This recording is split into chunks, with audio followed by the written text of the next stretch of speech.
What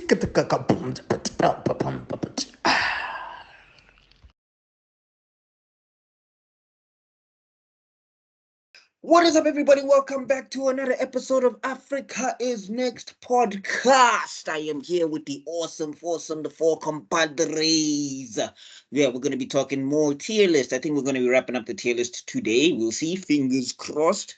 But let me get into introductions. So first off and foremost, I'm going to introduce the guy who actually owns the channel, Mr. Extraordin himself. The faceless owner.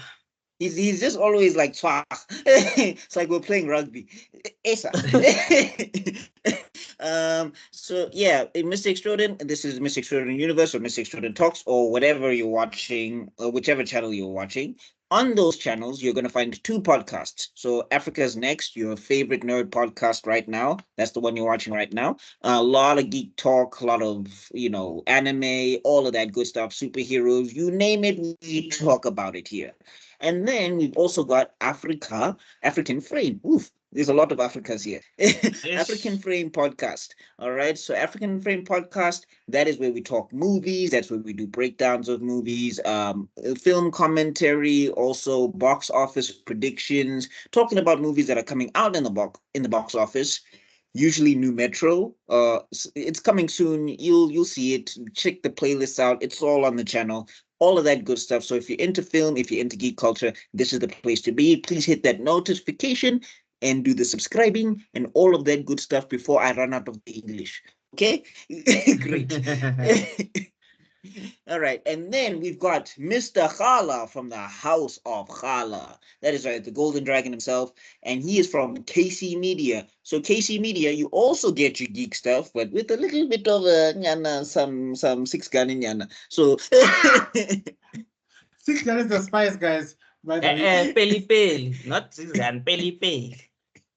Yeah, lots of geek talk over there. Anything that we're not covering over here, nerd-wise, we're covering over there at the Nerdgasm podcast, and it's a lot of fun, and it's a lot of variety and all of that good stuff. You get Star Wars, where we rant about Star Wars and divorce Star Wars, you get your tier list, where we're talking cartoons and all of that good stuff, and then you get your anime reviews, where we're doing stuff like Code Geass, which is something that we're going to pick up very soon. So make sure to go check that out, especially if you're a Code Geass fan. You don't want to miss that one. I don't know why I turned into Grim for 2 seconds. Because the Geass has got you. Lelouch compels you to sound like you're Jamaican.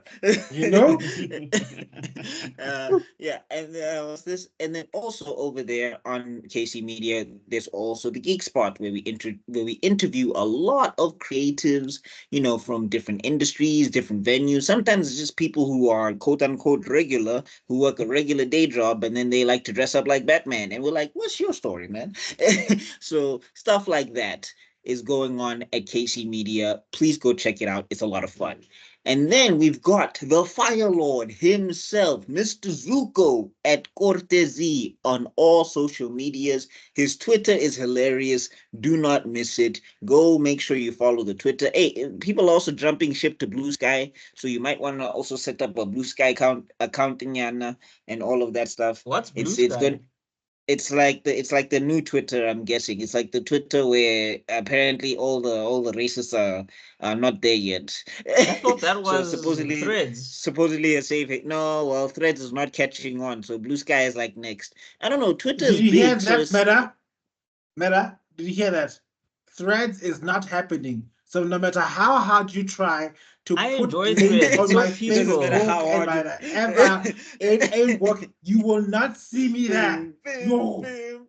All I'm saying is Threads, keep doing what you're doing because I enjoy it. It's so peaceful there. It is so calm. There's there's like minimal violence and people are just happy and sharing feel good stories. I enjoy it. Yeah, so long as I'm not there, because if I'm there, I'm going to be like a cataclysm. I'll be the same with the end times of come. It happened. It happened the one day. The sky is open and a dragon emerged from Threads. And a peaceful life was gone forever. Almighty Buena, Palpatine Jr. Oh my gosh. So anyway, yeah, Blue guys, Sky is we a need thing, to so you we can go need to check drop it out. a mixtape, man. Come on. Destroy everything. Yeah. Kill everybody. I was about to I say think that. it'll be as long as we have nice beats, because I know our lyrics are gonna be the most dumbest. I think Takashi will have better lyrics than us. Bruh. Well, Bike is If you here, got a so tail beast bomb, put a hands up. If you got your tail beast bomb, put your hands up. All I'm telling you, our hit single will be Corona makes you lose control. Drama makes me lose control. Chakra shaking. Chakra shaking both ways. Madara do a double take. Boy, Kurama makes me lose control. Kurama We made need to him lose finish control Naruto. as soon as Hinata hit the floor. Okay. All right. Anyway, make sure to follow Mr. Zuko on his social medias at Cortezi on all social medias. Okay. All right. Yay! Hey, we did better than normal, guys. Gold star. Gold star. Okay, so it's time for it was only 5 minutes for our intro. We're getting better at this, guys. Is this okay, wait. Are you telling us this? We're guys, Kai, we're tangenting again. I can feel it. How many are left here? No, we'll be done with this today. We'll actually be done early. Yeah, we're getting into the rest of the tier list. So are you guys ready? Let's do this. Let's go. So Scarecrow. Crane. Oh, he's cool, I guess. Suraj. Yeah, I'd argue for badass. Yeah, I think I'm with Buckmaster on this one because I think we had a discussion about him last week, and we spoke about how effective he is mentally. Oh, okay, yeah. Not in a physical sense, but when it comes to psyche. Maybe because of his dog water performance in the Dark Knight. It's coloring my perception, but in his game, he was great. I enjoyed him in there. That's why I said cool. Also, Batman Begins. He was also really good. Is it Martin Crane? No, that's Fraser. I think it's Victor Crane. Oh, Jonathan Crane. Oh, Jonathan Crane, yeah. But his performance in the Injustice games, chef's kiss. No, I think I agree with Develo on this one. Cillian Murphy is a great actor, but that Scarecrow performance, not his fault. But what are you guys talking about? It was lackluster. I'm trying to figure out what was wrong with the performance. He was convincing. Okay, let me ask you guys something. Exactly. Let me ask you guys something. Who talks about, when people talk about the Dark Knight trilogy, who talks about the Scarecrow? No, I'm saying if you're trying to say he was underused, that I understand. But the performance and the dialogue was not bad. Come on. Exactly. And it's not when he told Batman, you take yourself so seriously, you need to lighten up. And then he set him on fire. You cannot tell me that was not cold. Come on. Yeah, it was just meh for me. Wow, you guys are so hard to please. Wow.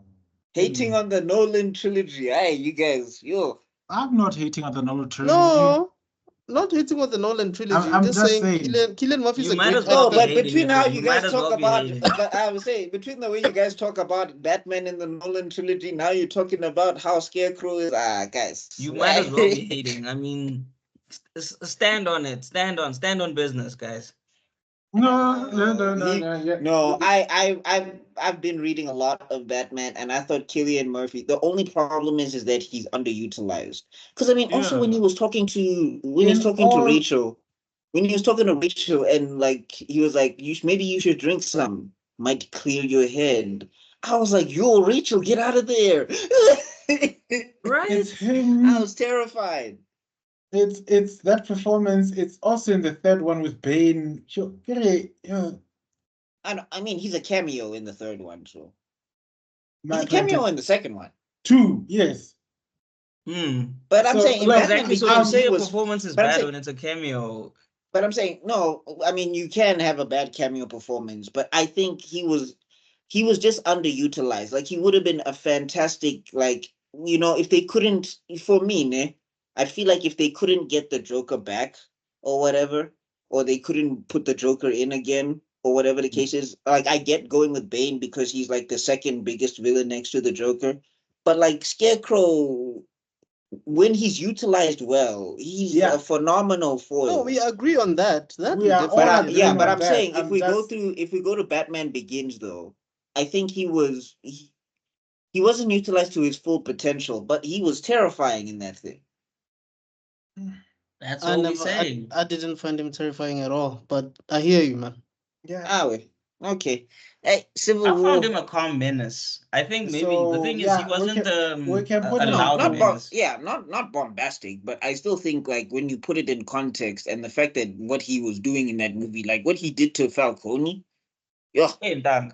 And to Bruce. I mean, he messed up Bruce for sure. Bruce had to call Alfred. Okay, I'm fine with him being badass. Wait, let's see who's in Badass. I just want to also just see who's in Badass. It's been a while. Is he Galactus level? Yeah, no, I mean, no. Gambit level. I would say so. He's got enough good stories. He's been waiting for this moment his whole life. Wait. Are we saying that Scarecrow is as effective as Penguin? When used, yes, but the when thing is, used, I'm saying Penguin. I feel like Penguin is less effective than Scarecrow. I still think it depends on the writing, bro. Like the thing about the Rogues Gallery, Batman's Rogues Gallery, is not. You shouldn't look at it from a thing of whether they can take on Batman or not, but it's whether, like, how powerful are they in Gotham, and what how much stress do they have give Batman in Gotham? Yeah, and the stress they give Batman or Gordon or whoever. You know what I mean? So when it comes the thing is, for me, Penguin he's not like, it's never made sense to me that Penguin went to Arkham, if you get what I'm saying. Yeah. It's never made sense to me that Penguin always goes to Arkham. Like when he goes to Blackgate, I'm like, okay, sharp, that makes sense. But then they send him to Arkham, and I'm just like, no, he's just got a long ass nose. Like he's not crazy. Whereas Scarecrow, legitimately, he has an unhealthy obsession and fascination with fear. To him, it's more about power. No, it's not. I think it's not about power per se. It's about it. The thing is, to me, Scarecrow, in my interpretation of him, is that he's like a scientist. He's obsessed with how far he can push a certain thing. That's why he doesn't have any, like, that's why, like, even Joker had to make sure he immunized himself from Scarecrow's toxin, because Scarecrow is the kind of guy where he's going to be like, what's Bane afraid of? Wait, who are we talking about? Because I was talking about Penguin. Oh, I'm talking about Scarecrow. Okay, finish your point on Penguin. No, I was just saying. To me, it's more. To me, it seems like he's more about power. Like he wants all the power in Gotham. Basically, he wants to be the number one guy. He's a typical mafia don. And remember, what gave me the confidence to put him on Badass last time was the fact that Danny DeVito's performance of the Penguin is one of the things that made that movie watchable. Remember, that's what I said last week.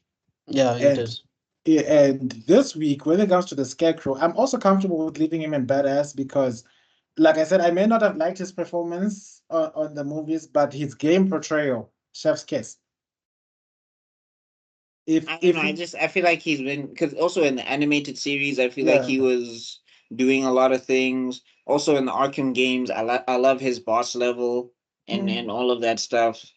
Also, he had great potential. He had great potential in Arkham Knight until they just decided to not even focus on the story in Arkham Knight. Like, Arkham Knight story was lackluster. I'm not gonna say it was bad, but it was underwhelming.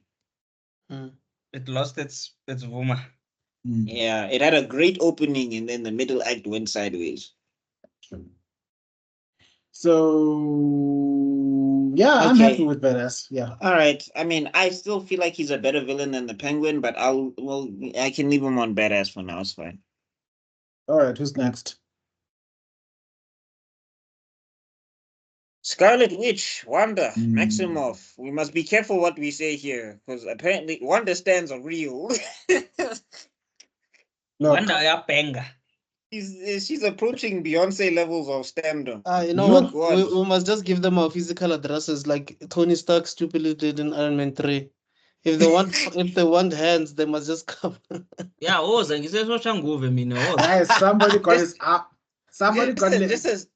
Just a side note on that, I feel like almost one of the explanations to why he did that is apparently because the argument is made that because of the events of Avengers 1, he's not thinking straight. So he like every irrational thought is just like, yeah, bro, I saw aliens. You think I care about terrorists? But he wasn't thinking straight. They portrayed that properly to show that he was suffering from PTSD. When has he ever been thinking straight? That is the question. No, but the thing is, the other times he was thinking with his ego. Movie, he was thinking with his ego. This time it wasn't his ego. He was thinking with fear, which is what. Because like the other thing is that's like, because I love the Iron Man 3, like how it should have ended, where it's just like, yeah, you can come to my house, sure, fine, and then the villains come to his house and then he just activates all the armors and they just all come out and defend the house. And then it's like, yeah, that's the end of the movie, because he could have just done that. Yeah, no, Iron Man 3, it did a lot of nerfing of Iron Man suits, because like they forget that they can blast nukes and missiles and machine guns and everything, and they just start grappling people. But anyway, getting back to Wanda. Okay, so here's what I want to say. Wanda, the Scarlet Witch comic version, I would easily have put it right there in awesome. Awesome. I would have put it in awesome because I've seen the things she's done as a character, from the normal mutants to standing up to her dad over and over. First off and foremost, Marvel, can we stop with that stupid retcon? Because it's stupid. Like, this is just because of MCU synergy now that they've retconned it, that it's not Pietro and Wanda as the children of Magneto. And it doesn't make sense because Pietro looks like Magneto in the face. I've heard about that. They did what now? They retconned it. This was like a few years ago, though, I think. No, it came out around about Age of Ultron time, where they retconned it in comics that apparently they were made by the High Evolutionary, which doesn't even make sense. Guys, think about it. If you're trying to sell comics every month, eventually you're gonna start making ish up, and you're gonna mess up your own stuff eventually. No, that's not what happened. What they're trying to do is they're trying to appeal to people who watch the MCU. And like what comic books keep forgetting is that, no, it's not going to happen. Because they obviously don't care. There are some things like that that actually worked out for the best. I'll give you a stupid example. Alfred in Batman initially was a big boned dude, right? Until there was an actor that actually portrayed Alfred. Like exactly the way we see Alfred now, for the most part, how he appears in comics and animated series. Was that the 19? I'm saying, was that the 60s Batman? I'm not sure which era it was, but after that, they just changed his look and made him look exactly like that guy. No, but I'm saying, like, remember, but the thing is, they kind of, because, yeah, Alfred didn't exist for a very long time. I think, like, he comes in, like, basically Dick Grayson came into the picture before Alfred, and then they retconned it because that didn't make sense. But what I'm saying is, like, they were doing that for a story reason. The stuff that's happening with the Marvel synergy and whatever. Like, for example, have you guys seen what Agatha looks like now? She's all hot. She looks hot now. She kind of looks like for some reason.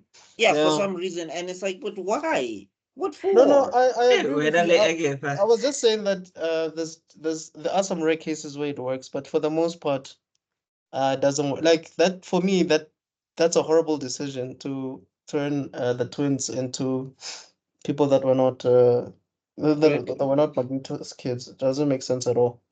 Anyway, I think back to Wanda. I want to say Badass. simply because I think there's some stuff in the comic books where it's just like they make her too crazy, I think. I'll always take it back to the no mutants thing. For me, she messed up the mutant race so bad. Well, I'm saying, to be fair though, people already also pushed her to it. Like Magneto was doing things, and what happened? Somebody said they killed her kids or something. I can't remember exactly how it happened. Yeah, but she was also already unstable to begin with.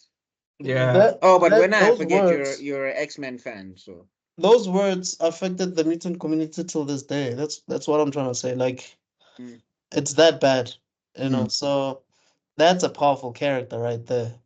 So badass I was makes about sense. to say, as much as her character is poorly, like she's freaking powerful, guys. But she is powerful. But guys, stop looking at what she did in game and start assuming that she's most. Stop assuming that she's the most powerful female. She's not. I'm sick and tired of hearing people keep on telling me that, oh my God, Wanda could take on the Phoenix and beat her. No, she would not. No. Oh no, she would not. Oh God. Yeah, I mean it. No, cosmic entity. It depends on the writer, but I mean, she did go toe to toe with Hope Summers when Hope was, I think, semi-possessed by the Phoenix Force, and she is supposed to be like this is Omega versus X-Men. No? Yeah, and I think she is supposed to be like Omega, like Omega level, like reality warping and everything. But like, yeah, the Phoenix is an entity like that's like as old as time. Like that's not. Yeah. Okay. Yeah. So, okay. I just don't nothing to play with. Yeah. Yeah. Anyway, I say badass. I think she's. And also, I think she's. Also, the Sorcerer Supreme in a good day would have clapped her cheeks any day, but whoa, okay. Wrong. Oh, not like that. Oh, I forget you guys are straight. Wrong podcast, bro. Wrong podcast. Doctor Strange can beat her, yes. Like when you start getting to that levels of power, then it's really up to how the writer handles it. I just feel like when the writer respects the characters in the scenario, that's when it like works out. But when they just decide Wanda can magic do ability bibbidi bobbidi boo, and then Doctor Strange just falls over. That's when I'm just like, Okay, let me put it in this context, guys. Multiverse of Madness was bad. Yes. Deal with it. No. I still haven't watched that. Don't. No, I'm just saying, like Strange actively forgets stuff that he can do. Like there's one, and also it's not even just him. Wong is moving like he just joined the Kamatage. Like he's forgetting that he was like one of the earliest students and one of the best students of the Ancient One, and he can use like the mirror dimension and all of that stuff. He just forgets that he can do all of these things. And it's like he doesn't forget. They don't have the budget, so he doesn't use it. Yeah, basically. It's Marvel. How can they not have the budget? Tax cuts. Because they don't. Because it's not the pet products. Because the CEO doesn't like it, so there's no budget. We had this discussion before, and I think Zuko said something that I think we're all thinking, but he said it. Sometimes, if the main character does what he's supposed to do quickly, then there's no movie. So there has to be sort of like dumb decisions or things that he doesn't then write a better story. Then write a better but make it so that he doesn't know how to do. Like, let's say if I knew how to fly, then I could go save someone. But I don't know how to fly, so it doesn't happen. But then I learn how to fly, and then I do it. You know, just something like that. But don't make it like I know how to use. When you put something in the movie that's just supposed to be a set piece, right? Just let it be a set piece and let Doctor Strange do his thing. And then when you actually introduce the actual villain, that's when you start introducing the challenge. Like in Multiverse of Madness, he was struggling with that squid thing, and it was not even Shuma Gorath. It was like, if this was Shuma Gorath, I understand. But they didn't even say it was Shuma Gorath. They just said it was a random squid. Everyone was we were so pissed off. Like, he can't do that. No, it can't be her. It can't be. And then, no, guys, it's just some squid. I was like... No, but I agree with you guys. I think if they made it Shumagorath and then they made Shumagorath do magical things and then Doctor Strange had to counter with magical things and he's struggling, I understand. But if it was a random squid, that makes me even more upset because I'm just like, dog, you could have just opened a portal in the middle of the squid, cut it in half, and called it a day. But anyway. Okay. So you see let's move on, guys. That's where bad writing comes in because, I mean, make the challenges believable. Don't make your character OP from the start and then nerf him and then remember his OP. Looking at you, the Wachowskis. Yeah, I just want if you're gonna make him, and if you make him OP if you make him OP at the start, make sure he gets handicapped somehow. He gets put in a spell or whatever, and he can't use his powers fully. Then it makes sense. But like, make it make sense. One of the things that really made Toriyama interesting as a writer in Dragon Ball is the moves that Vela we knew that the character could use were used already on the villain, right? And now the main character and his team members had to find a way to still defeat the villain after the main character's trump cards were gone. And the best example of that trope was when he was fighting against Frieza and people were assuming that he hasn't been using his Kaioken. Yes, I was thinking of that. The moment it clicked that this guy has been using Kaioken this entire time, the whole audience, we all felt like, oh, this is bad. Oh, this is really bad. Exactly. No, I mean that and the Saiyan Saga when he was fighting against Vegeta, he's busting out all the Kaioken and Vegeta is not going down. And then it's like Spirit Bomb. And then the Spirit Bomb, like Goku can't find it because Vegeta is transforming into a great ape. It was stressful. But anyway, point being, next character, Shazam, or the original Captain Marvel before Marvel was like, that's mine now. You know, I feel a great pity for this man called Shazam because initially when he was created, he was released on Wiz Comics. Well, not necessarily Wiz Comics was the name of the comic, the magazine, and there was this whole lawsuit thing because he was under Fawcett Comics, and then DC because he became so popular that he was outselling Superman. And DC had this lawsuit against Fawcett Comics. They won the case. Now they own the character, but then they're utilizing the character under DC. Yes. If that makes sense. But it does make sense because they'll always prioritize the top characters. It feels like what they did with Milestone, where basically Milestone was kicking ass and then they decided, no, I'm going to take that and I'm going to sink this ship. I mean, conspiracy theory. It's a conspiracy theory. I don't have any proof, but that's how I feel because after they went to, it's not. It's how they work. Look, but even with Wildstorm, right? If you have Jordans and they selling, and then someone comes with LeBrons and they selling more, you're gonna find a way to cut the competition because remember that's your signature. And speaking of nothing can knock off your signature.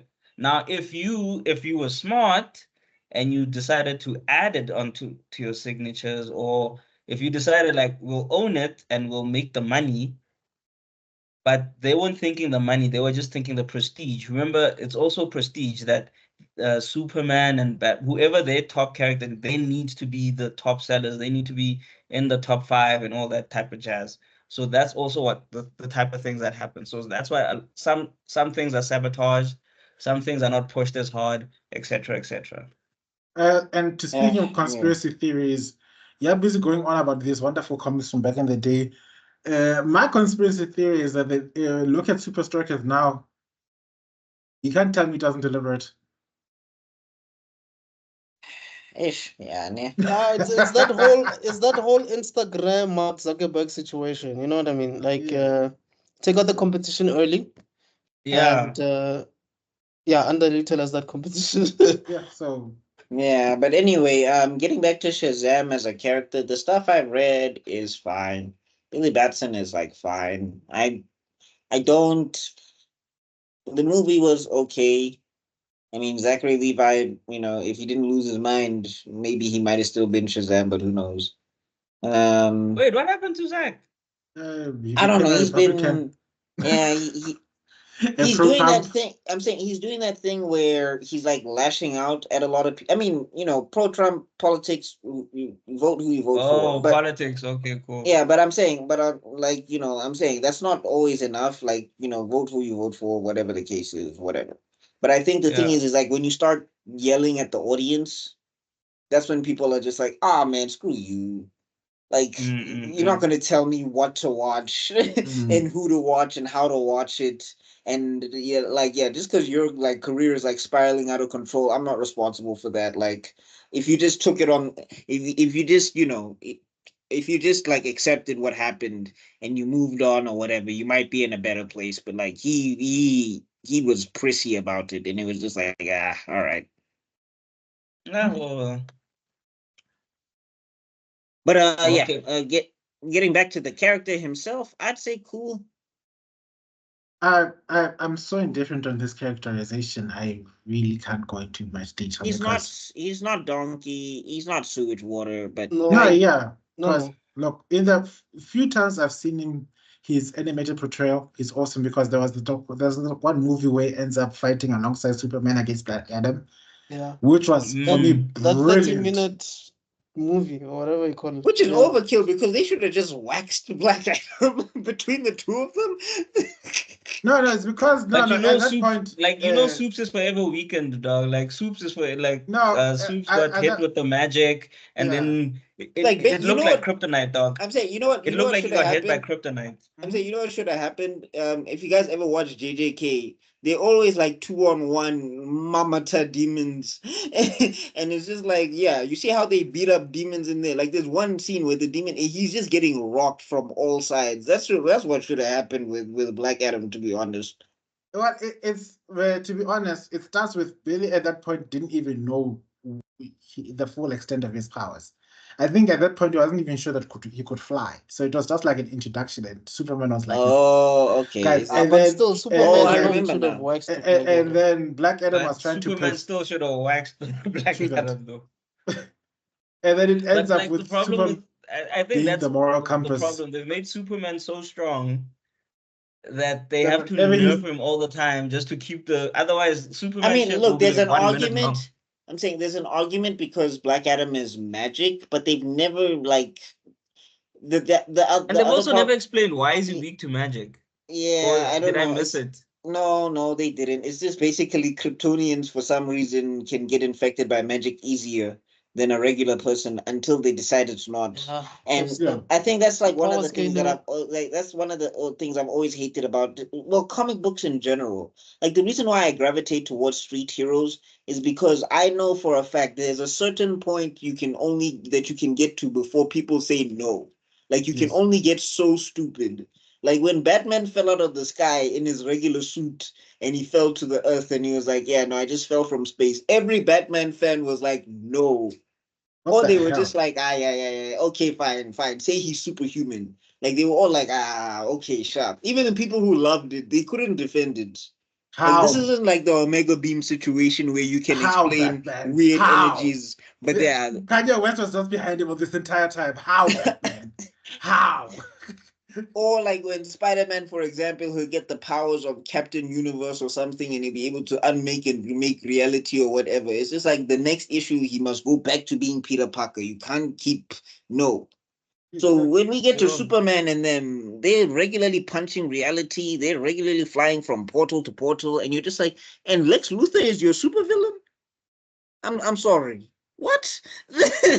But anyway, Shazam, I'd say cool. Anybody? Can't really disagree. I've loved his the few animations I've watched with him in it, but he's always been a side character. He's underutilized for sure. So I'd leave him. He's an interesting concept, and they can do stuff with him. But yeah. But anywho, next. And I'm yet to watch a single movie with him in it. Next one, Silver Surfer. Silver Surfer. Silver Surfer. Fun fact: T'Challa knocked him out. What's his name? Is it Marvel? What is his actual name? That's not Marvel. It's Laurel Ray or something like that. Wait, who? T'Challa. Norrin Rad. Are you talking about? Red. This. Yeah. Marvel is the Kree soldier. Yeah. Tenseites. Yeah. Yeah, this guy, Silver Surfer, the person who was supposed to be Galactus' favorite ex-boyfriend. So yeah, I was just saying, fun fact, T'Challa did knock him out once. It was funny. Yeah. T'Challa. And he also put him in an armbar.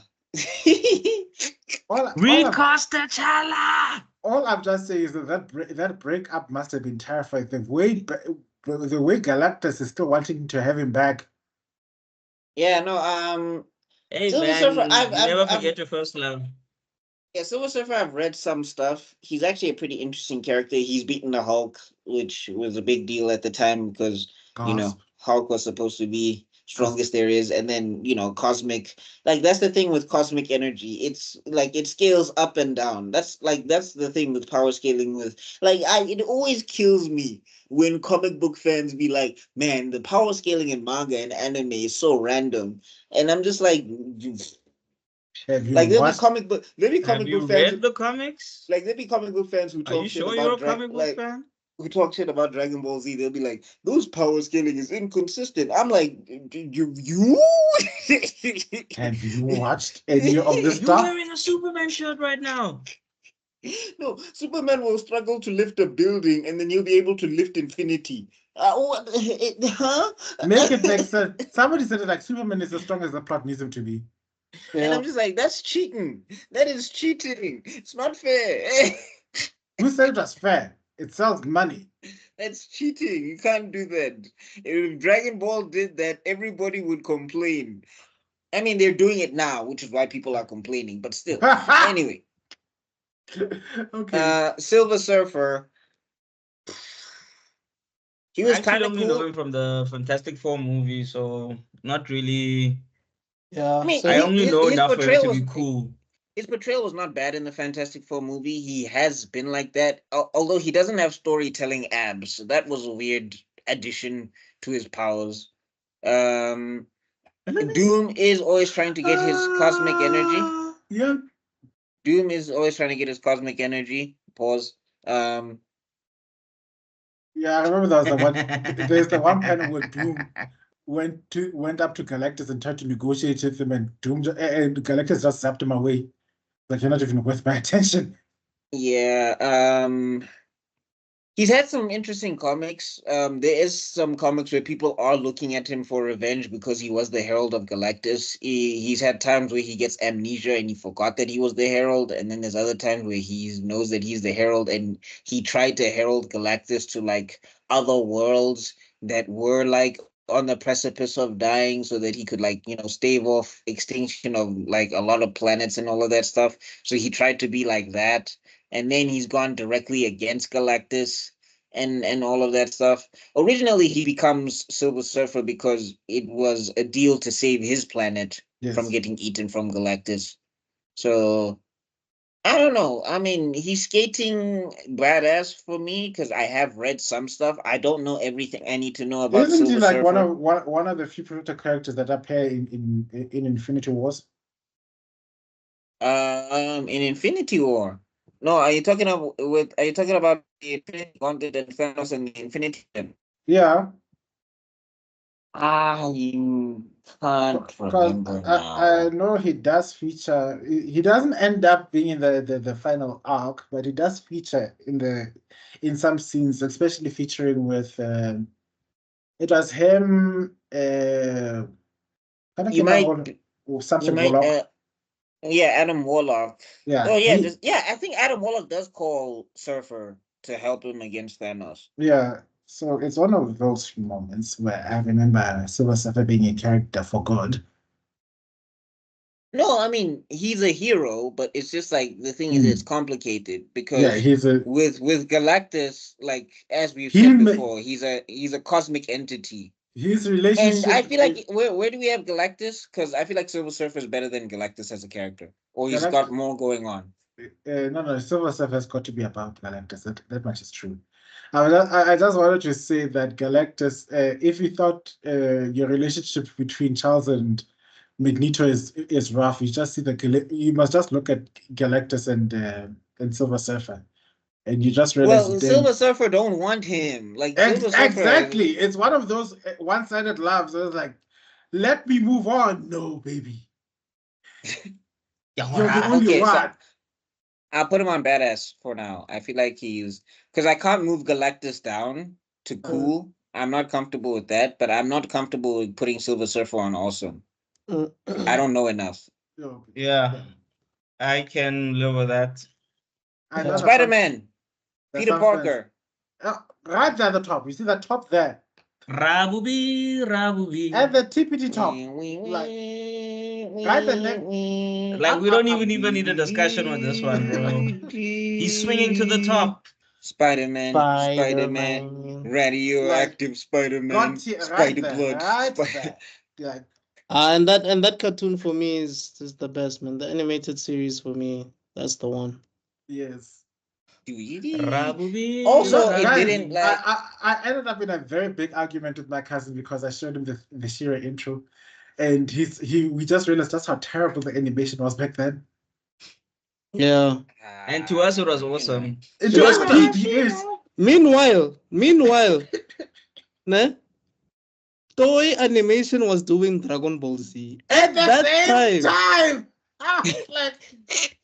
At that time, there was hyper fighting in the skies and Kamehameha and fusions and internet transmissions. When you don't take your art seriously, when you don't support your artists, sorry, let me say it that way.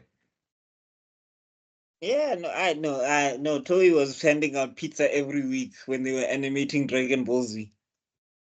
Guys, it's crazy. You actually, it's crazy. You actually look into some of that stuff. I'm saying you actually look into some of that stuff, and the way they were animating it was insanity. That's why it's like when people complain about it, it's like, oh, I would repeat if I do that.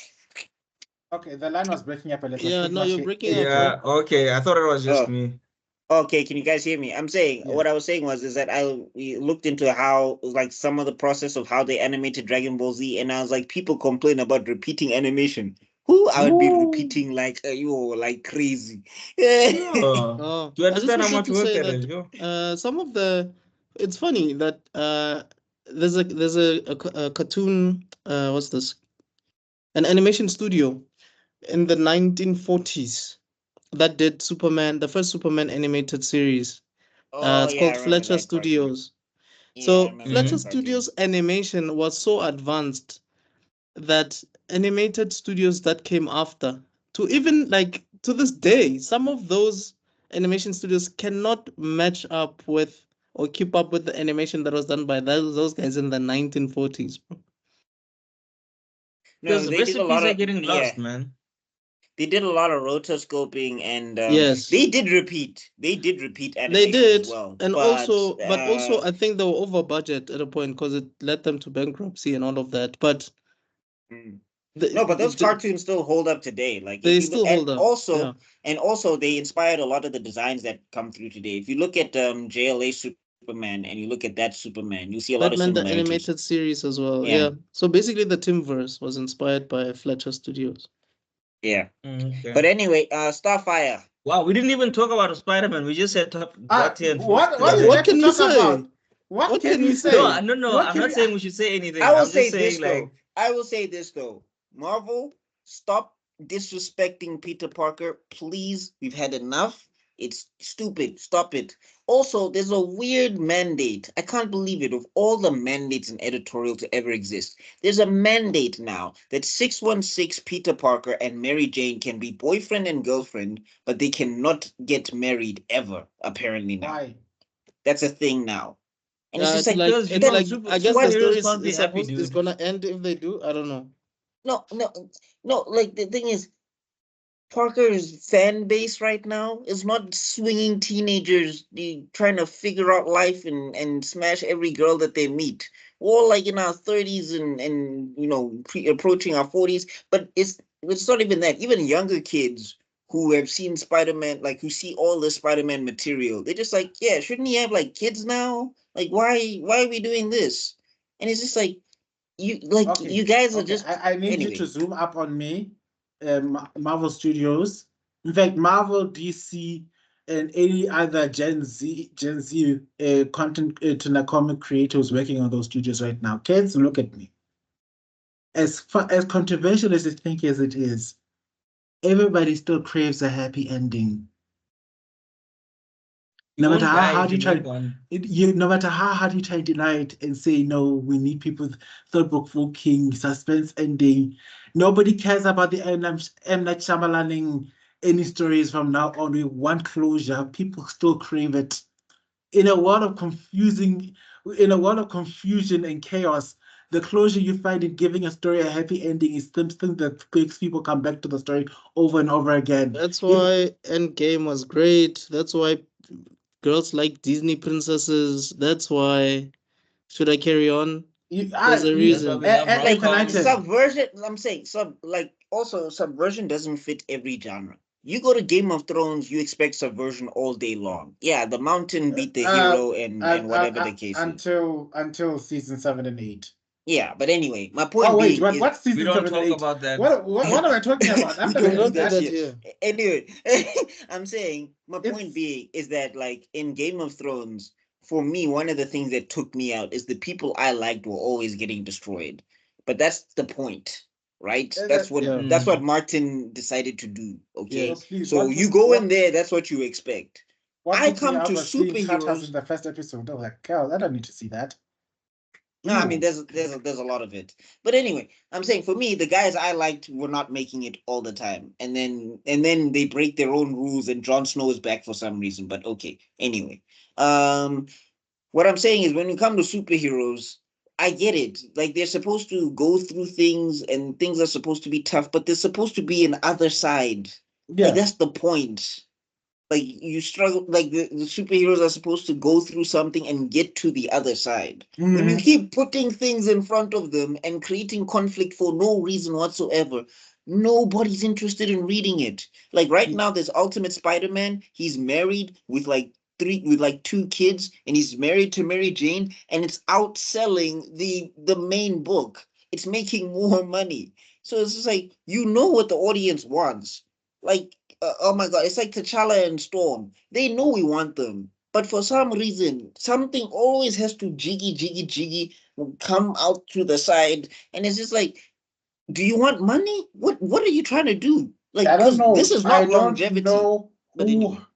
I don't know why you're still holding on to your felt heartbreak when you were teenagers. That girl broke your heart at school, went out to the other prom, and now you're thinking nobody deserves it. Nobody gets happy in life. It does. Trust me, you will find your one true love. It will happen. You just need to don't let go of hope. Now you've let go of your own hope and making it everyone else's problem. Girls have been breaking my heart since I was 16. There's no excuse. I don't know why. now you're making it our problem. And look, the guys who love the subversion trope and all these things, in my mind, and yes, it's going to sound controversial, but you guys are no worse than those alpha male podcasters who try to define what a female is or what a male is. Yeah, I was about to say, it's very funny.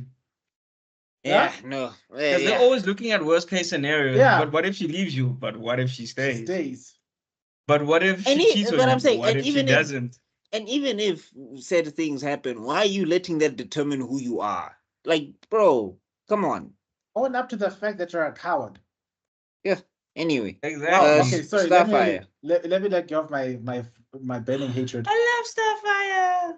It's so awesome. Okay. Starfire is the only goodness. Look, in the Teen Titans that everybody cares about. Yeah. And I'm not talking about Teen Titans Go. The Teen Titans that everyone cares about. She's one of my favorite characters. I mean, she is naive, but it makes sense because she is from another planet. Her naivety does not equal weakness. Her innocence and her belief in good. No. And that's what. Please don't misunderstand. I'm not saying. Yeah, no. I was just trying to add to that because I love the fact that they made the character naive, but it does not mean that she does not see good and she does not discern between good and evil. And that's what I liked about her, that she's always striving to make good. She may F up in stumbling up towards to do what is good, but she's always there. The goodness is not subverted by her innocence. You know what I mean? Yeah, like when she had to take down her sister. Yeah. It was a tough decision, but she had to make it nonetheless. And when she realized, I mean, when she learned about racism from Cyborg. From Cyborg, beautiful episode, because that's where you see somebody who suffered from discrimination can teach somebody to become more sensitive about things, about people who've suffered from discrimination from many people who want to become our allies in all walks of life. So I'm talking about from the trans fight, fight against homophobia, fight, equality. Okay, calm down. You're mixing up your words now. Yeah, all this. I'm just trying to say that we'd have more people siding with us if we had a little more empathy to teaching the innocent people how this thing affects us more than just gatekeeping. If Cyborg decided to gatekeep and say, no, you will never get it, we would not have that powerful episode that we had. You understand? You see what I'm trying to get at? Like, teach with empathy. That's what I'm just saying. Yeah. I mean, her comic book counterpart is also, I mean, that's where they drew a lot of inspiration for that. She is very literal. I know most of her through when she was with the Teen Titans in the comic books and all of that stuff. I will be honest, I haven't kept up with her since or whatever. Like the last time I saw her in a comic book, she was hanging out with Jason Todd and whatever, because like the thing is, Starfire in the comic books, she kind of about that life. She's not bad family, bro. Like, like if you too big of a problem, I know her to be like, yeah, no, we tried this talking thing, but on Tamaran we don't. On Tamaran we don't play didn't work. So I put him to sleep forever. Yeah, so that's kind of how I know her. She's got that she's got that Zachary energy. She's got that Wonder Woman energy. She got that Kempachi energy. Yes. If talking doesn't work, violence will work. Yeah, so I mean, Starfire fans, you will correct me because again, I'm gonna be honest, I haven't delved in much in the comic books, but the stuff I read was pretty cool, and I can see how they managed to create the character that they did for the 2003 Titans, because that's a pretty solid adaptation in my estimation. So going off of all of that, I would say we got to put her right next to Mr. Grayson over there, I think. Yes, they deserve to be together. I kind of like him better with Oracle personally. Whenever they decide to write it, right? Yes. Because that's another relationship that they'll break up for no reason, and it's just like, good God, what is with you writers? I'm trying to remember. I'm trying to picture a Bat Family Sunday dinner because we've got Damien with Raven, which also doesn't make any friggin' sense. Why? And then don't remind me about that. And I love Damon, so that just tells you how much. Yo, Batman's grandkids. Yo, bro, can you get his eldest is gonna be half Tamaranian, so he's gonna be a superpowered gymnast. His bio kid is gonna have some superpower. He's gonna be a superpowered assassin. So, oh Jesus! With a spawn of Satan of a grandfather trying to manipulate with Satan, him. Yeah, with granddaddy Satan. Hey, Christmas is gonna be weird. That's all I know. But, I'm trying to picture any family gathering from the Raven side of the family. Oh, he wants to meet his grandchild. What? What his name is? Trigon. Trigon wants to meet. Yeah, can you imagine Alfred being like, Master Trigon, should I get you some sandwiches? I want human souls.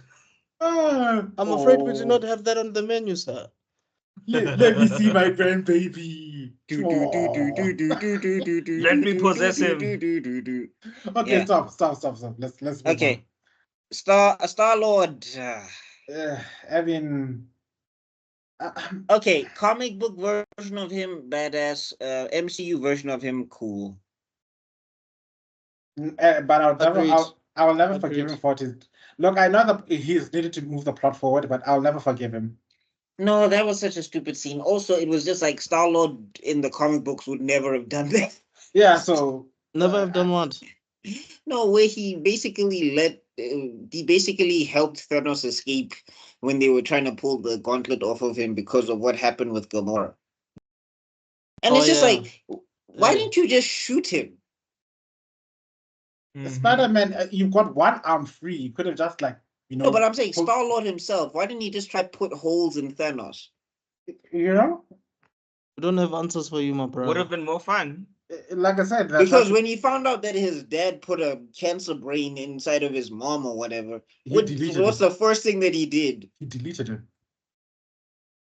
No, I'm saying even before we can say he deleted him, the first thing Star-Lord did was pew pew pew pew pew pew pew pew pew.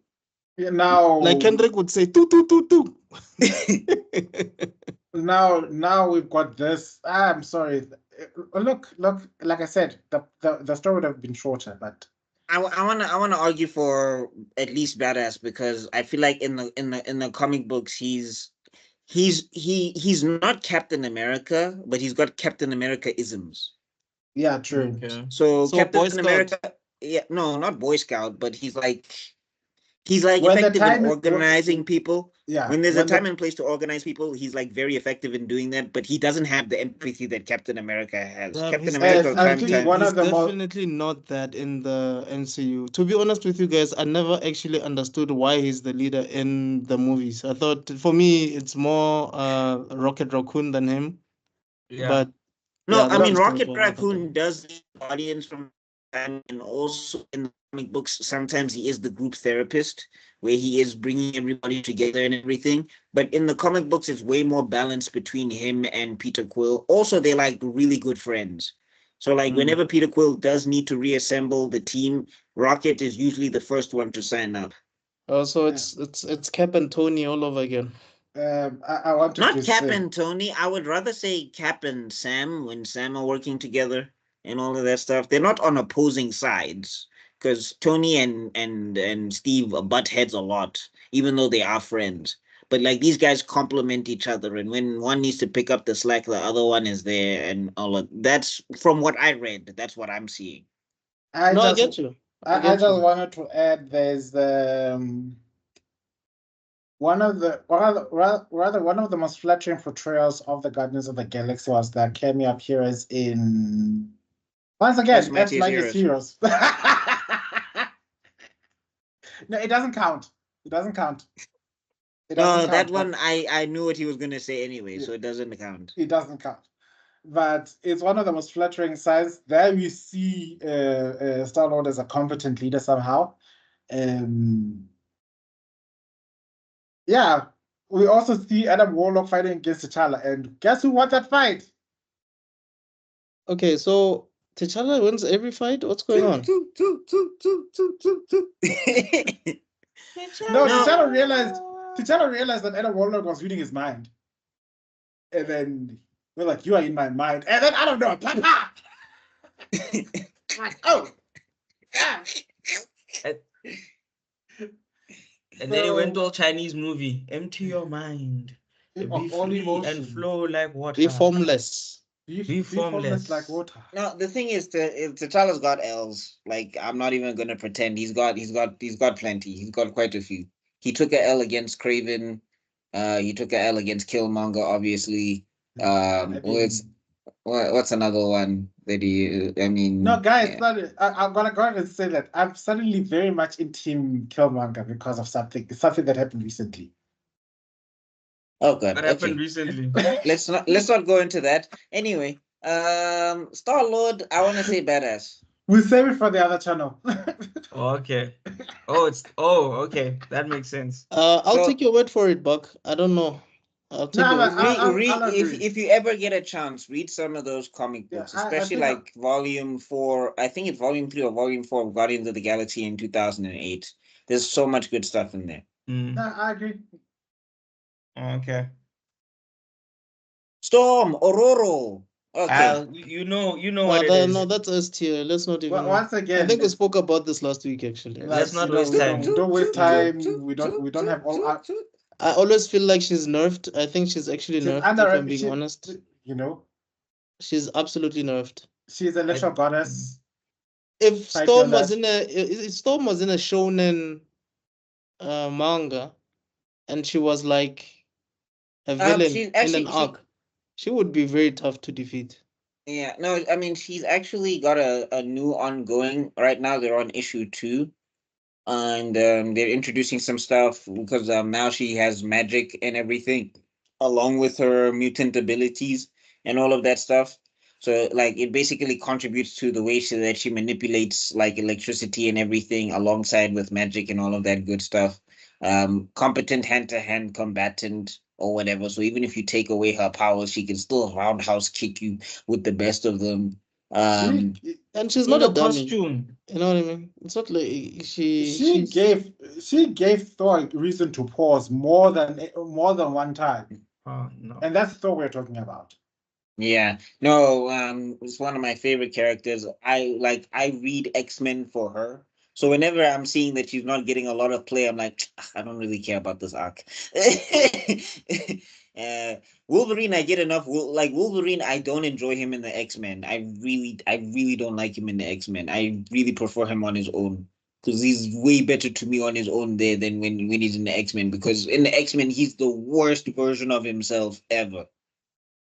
I mean, like showing up on Scott's bed when Scott's in the middle of something just to be like, "Hey, Scott, what are you doing, bro? Who are you? What?" Anyway, Storm, like, yeah, her arcs in the X-Men are some of the best. I did not like that they depowered her for her leadership arc because she was depowered for a lot of it. I did not enjoy that. Okay. But I mean, she was still Storm, so it was still cool. And it's just I wish she had her powers or whatever. And also the Morlock stuff where she was fighting barefoot in the sewer and establishing dominance over the Morlocks was a lot of fun. Of course, there's the marriage with T'Challa where she was awesome in that as well, and all of that stuff. I mean, it was getting to the point where she had to go deal with something with the X-Men, and one of the military commanders was like, "Is Aurora around? She can help us sort this out very quickly." And T'Challa was like, hey, "Are you growing that? Are you growing that dependent on my wife's abilities? You're a commander. Sort yourself out." There's a line I wanted to mention, like Doom was the very few times that Doom generally compliments a character, and there's a line where Doom says, "The true Doom would never disrespect a goddess." Bullshit. Because Doom War exists, and he was the most disrespectful to Storm I'd ever seen. I know, but still, I'm just saying. No, like people were trying to ship Storm and Doom at some point, and I'm like, oh yeah, this. I was like, oh, this guy, the one who's dragging her by her hair and making her choose which family members live and survive. Yeah, that guy. Yeah. What is with you guys and enemies to lovers? Like that's not. It doesn't work if like they're killing your family and like destroying your home. Blame teenage angst and Twilight. It's all Twilight and Vampire. Oh yeah, Twilight. Okay. Did you say Twilight or did you say Twilight, bro? What did you say? Okay, for the audience, I always refer to the Twilight movies as Twilight. I don't like Twilight, ne? I really don't like Twilight. Yes. But just to give Twilight some credit. Ne? Wow. Are you guys calling it Twilight? Yes. Hey, bro, that series is I've always been calling it Twilight. Right? Guys, I tried reading the books once. I got to like 10 pages. I was like, who wrote this? This can't be professional. Any story that tells me it's okay for a grown man to imprint on a baby because he's a wolfman doesn't. No. Louder for the ones at the back, Backmeister. Yes, no. It's already creepy. I don't care if it's part of a magical ritual. He'll be her protector. No, they have a wedding. Why? You. Jesus. Like if I was Edward Cullen, it would be my mission to kill Jacob. Get away from you, PDF. Wow. Yeah, what in the break is happening with Edward doesn't want to talk. How old is he? 117. And how old was Bella? 16. And how old was she when she got pregnant with Rafflecopter? I think she's 17 or something. 18. That's my case. Well, look, to defend Toilet, and I really don't want to defend Toilet. Wow, but guys. to defend Toilet, the yeah, to We defend said Toilet. yes. Oh. Okay, to defend Toilet for 2 seconds. wow. To defend Toilet for 2 seconds, ne? Edward got turned when he was 17. So the thing is, as a vampire, especially in that lore, when you get turned as a baby, you stay as a baby. When you get turned when you're a child, you stay as a child. So he's still 17, technically. He's just stuck on 17. That's supposed to be the logic there. With Jacob, he's a dude that grows. So already it's just weird that he's attracted to a baby. But anywho, getting back to what our actual topic of discussion here. Before Extraordinary starts wondering why he's still talking about the toilet. Yeah. Let's just flush it and move on. Oh God, I love this group. Yeah, anyway, I'm just saying that whole enemies to lovers trope, they don't really play it out in Toilet, so I'll give them that. But they try to, and it's like, ew. Who's next? Oh no. Oh, your boy, Superman. Oh no. You already know where I'm gonna ask you to guys put it. I know you hate him, but he needs to be up there. Oh wait, they don't want to put him in. Dude, I have so many problems with Superman. I have problems with Superman as well, but he's still awesome. Not awesome, he's S tier. No. Okay, yes, S tier. But I just mean okay. Can you guys just explain to me, ne? Can you guys just explain to me why won't this guy use all of his powers when he's in a fight? Why? Because he'll kill the person and he's trying not to. He doesn't have to. He can use them in combination to stop the person without killing them. He's like a Pokemon. He's got 4 movesets. But remember, also he probably hasn't really used his full power ever, so he doesn't know how far. He doesn't have to use his full power. Okay, and then there's times where he can use his full power and he's still not using all of his abilities. But guys, it's plot. Remember, Superman has to be all these plot things that tie him down and just waste time. Like literally, Superman could, in a regular episode, he could stop like 500,000 crimes in one day. But they won't do that because he has to do whatever stuff and there's plot an episode where you are sitting next to a guy who was trying to jump off a building, and the guy was like, "My bro, why can't you go and save? Why don't you go and save the other people?" And his response is, "Because I know you're gonna try doing this again tomorrow. You're gonna try and do this again tomorrow. I need you to learn. I need you to keep on living." Yeah, I get that, but like the thing is that they don't know when to stop with Superman. Like, they don't. Is it the writer's fault or is it the character's fault? That's the question.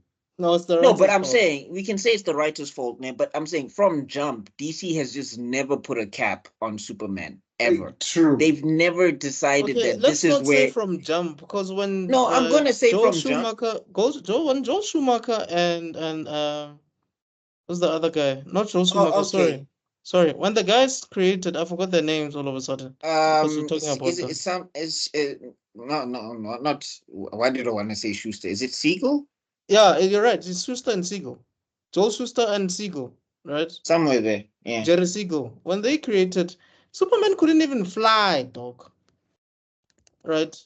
He was just jumping off when buildings. He was just jumping over buildings and one. Okay. Yes. When they did that. So when DC bought the character, then that's when things started. They didn't create it under the DC. Was he not always a DC property? I feel like he was always a DC property. So they were working for, I think at the time it was not even DC, but that's a story for another day. But yeah, it's the same company. Yes, you're right. But when what I'm trying to say is, they bought the character from the guys, because the guys were just they pitched the story to DC, and then they did like an issue or a few issues. Then DC decided to buy the character from them. Okay, no, that's cool. Yeah, so that's when they didn't have autonomy to do whatever they wanted with the story anymore, because the character belonged to DC. So when one of them, I don't remember who it was. I think it was the writer or the artist. It's probably Jerry. He went to war. When he came back, he realized that they didn't buy Superboy, if I remember correctly. So he could use Superboy as much as he wanted. So there was a whole thing. I mean, those guys died broke, guys. Like, it was bad. It was really, really bad. One of them was like a janitor. The other, I don't remember. But What? they only got They compensated like in their they 50s, they got 60s. they got Bob caned, but Yeah. They No, got not Bob Bob Kane. caned. Bill Fingered, basically. Wow. wait, is it? Oh no, I'm saying Bob Kane, like how Bob Kane stole from Bill Finger is Yeah, basically what they did to these guys. Whoa, that's wow, basically what common happened. practice. But anyway, getting back to this. Okay, fine. I'm just saying when they reinvented the character, like one of the things for me is that it's hard for me to get into a Superman story and believe that he's in trouble. Or believe that any of the people that he's trying to protect are in trouble. Because the other thing they say is that he doesn't need to eat, he doesn't need to sleep. He just does it because he likes to feel human. And for me, that bothers me because when Batman got his powers, there was virtually there was virtually no crime in the world because Batman just didn't stop. He didn't sleep, he didn't rest, he just continuously fought crime. So I was just like, if you want me to believe this guy, like do something like how you do with the Flash. The Flash, as fast as he can move and all the things he can do, he gets tired. He gets hungry. If Superman is supposed to be a battery, say he needs to recharge something. But he does recharge. He needs to recharge. That's why he always in the sun. No, but I was like, that's a new thing that they introduced. I'm like, there's no it's capacity 100%, and then it must drain, and then he must recharge again. Because the other thing is, I saw him fighting against this guy called Magog, and is it Magog? Yeah, I see the guy you're talking about, the yellow dude, the yellow faced dude. Yeah, it's not Magog. What's his name? I think it is Magog, is it not? No, it's not it starts with an M. Magog is. Hey,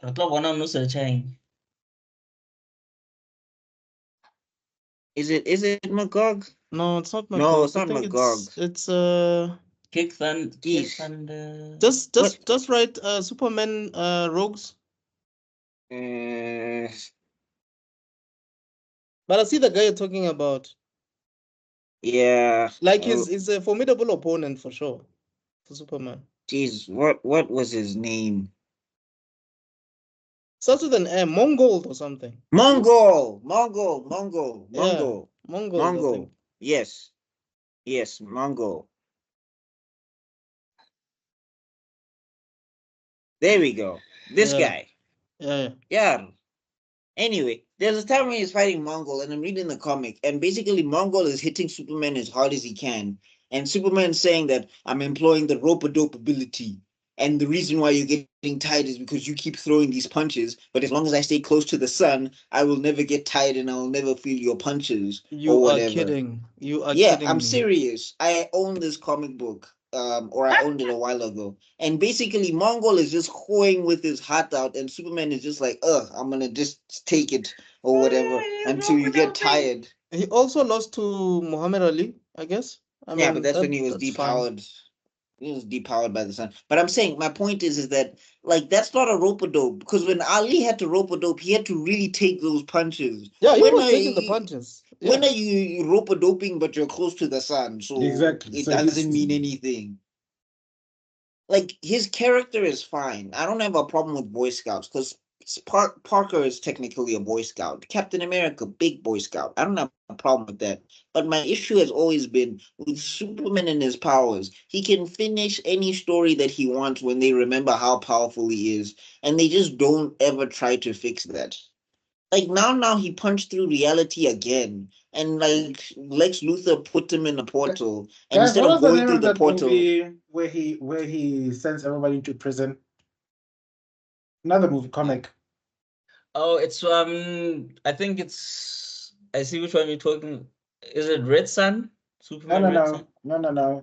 It's where all the heroes go crazy, and he decides to come back from retirement and it starts locking them up in prison. Oh, Kingdom Come. Yeah, there it is. Okay, I don't know that one. And then Also in Kingdom Come, he becomes immune to kryptonite because of course.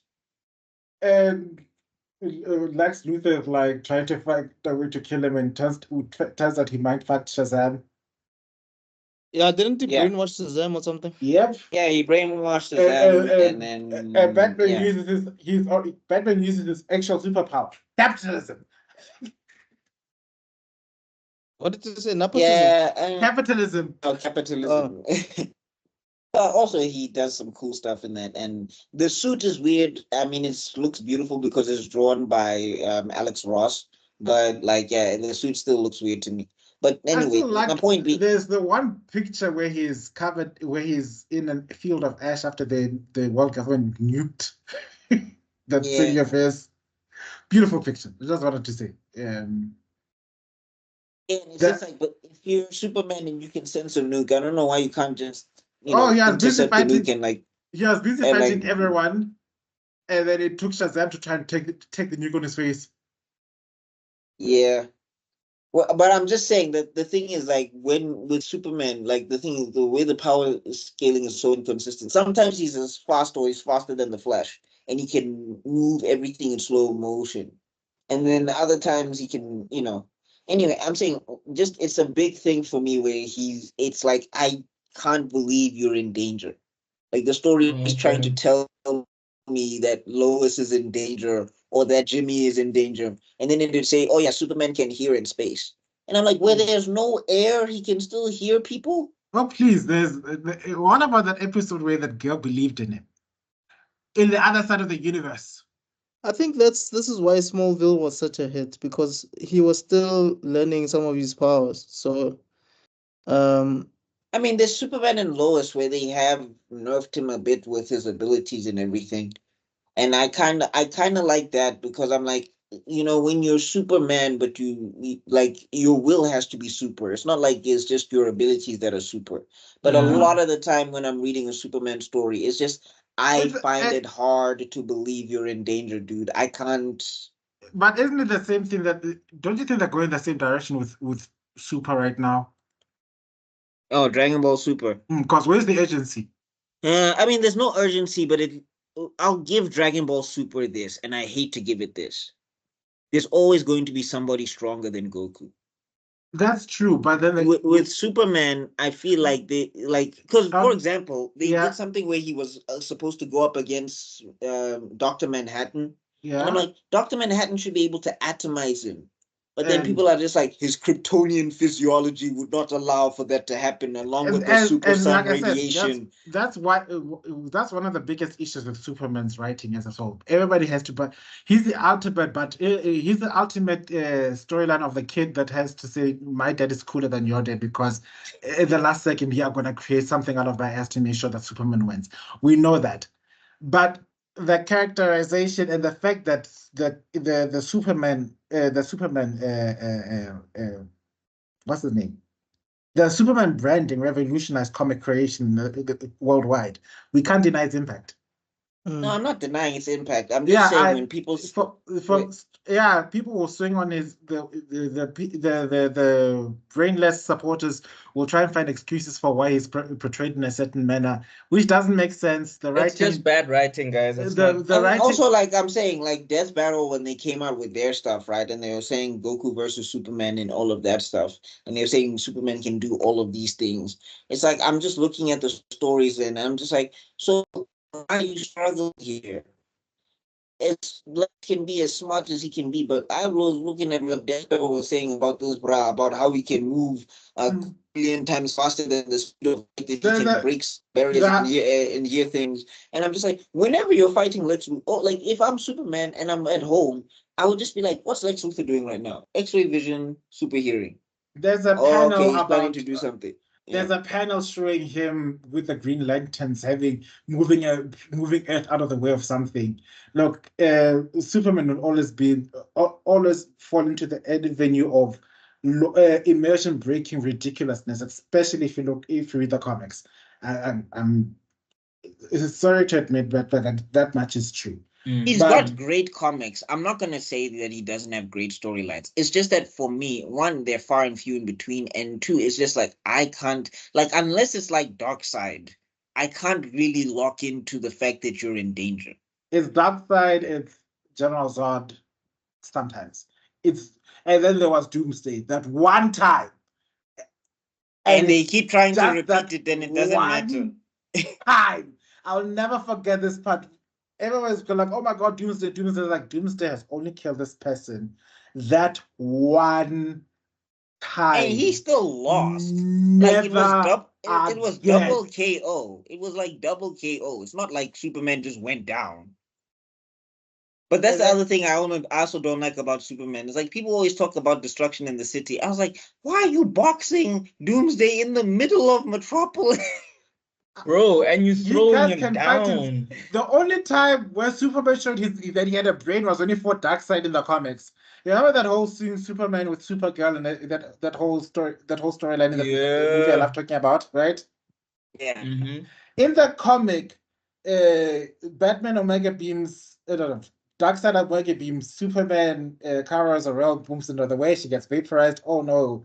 Oh, that's what you're supposed to think. And then in the comics, Superman snaps, punches him into space, keeps beating him up until they reach the end of the universe and throw him into this big ass alternate locked thing with a whole lot of walls with faces.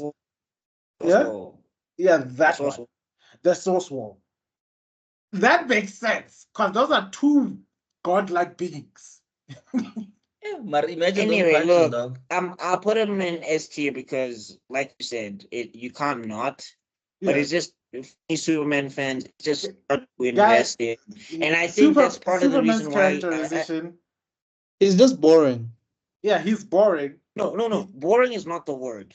He's overpowered. He's just like because look, his world I can buy into. Like Perry and Lois Lane, I really don't mind that stuff. Like the human interactions are great.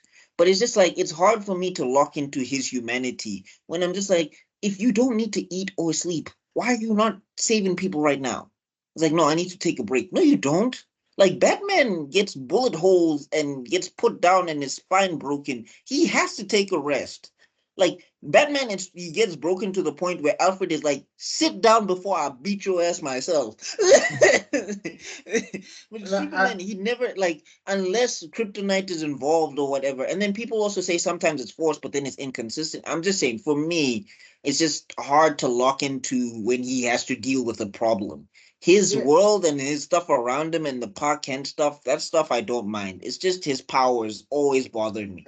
And that's the thing. You're right about that analogy. My biggest argument is get better writers for such a character. Agreed. And somebody quite he can actually be a very, very interesting character. No, and also just written right. Just put a cap on the powers. Just say, okay, he can lift the planet and stop there.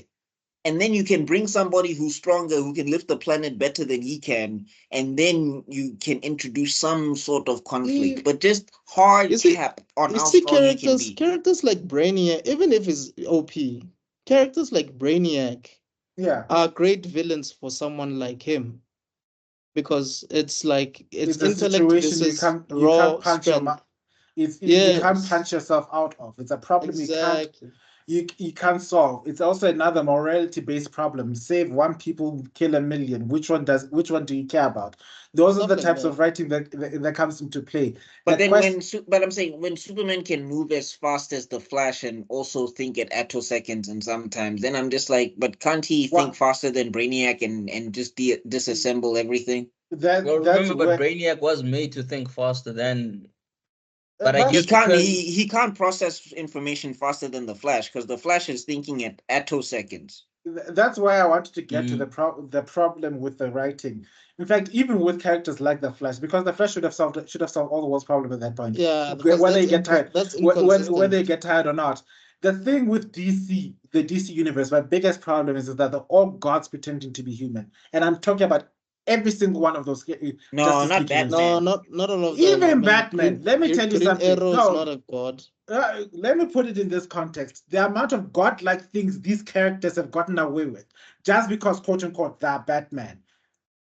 You just told me that man just jumped off a spaceship and landed on Earth, and he survived because no, he's but Batman. but what I'm saying though is that with what I'm saying is like Superman will punch reality, or like Superboy, or people will say Superman is capable of that, and people will be like, yeah, that's fine.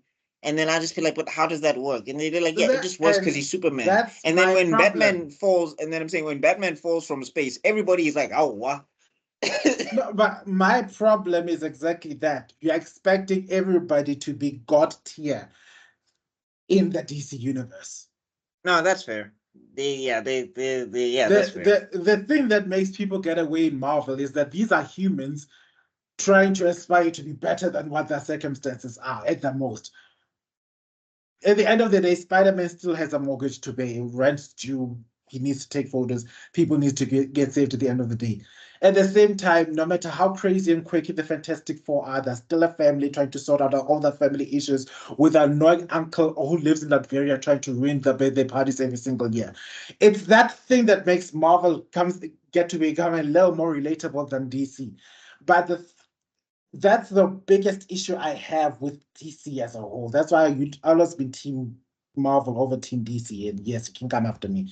My argument for Superman in particular in this context is that if you wrote him correctly, he's the perfect critic to the super powerful in this day and age, because we live under the illusion that absolute power corrupts absolutely.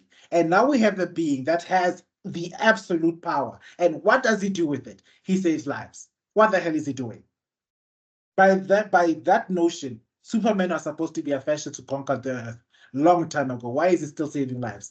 That's what's making this character interesting.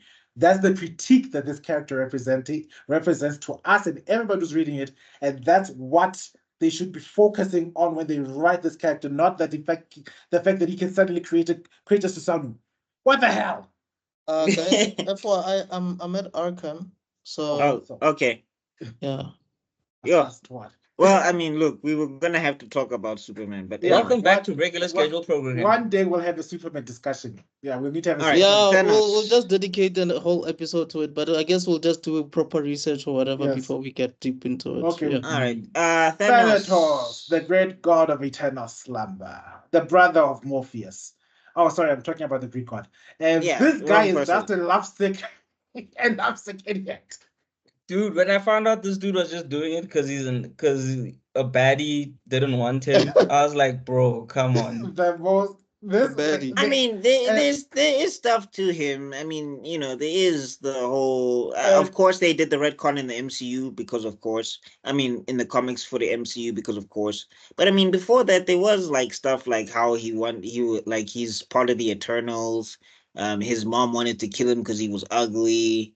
He kind of grew up in harsh conditions where he had to murder a lot of stuff. And Death technically did groom him, because basically Death was rearing up for a big event.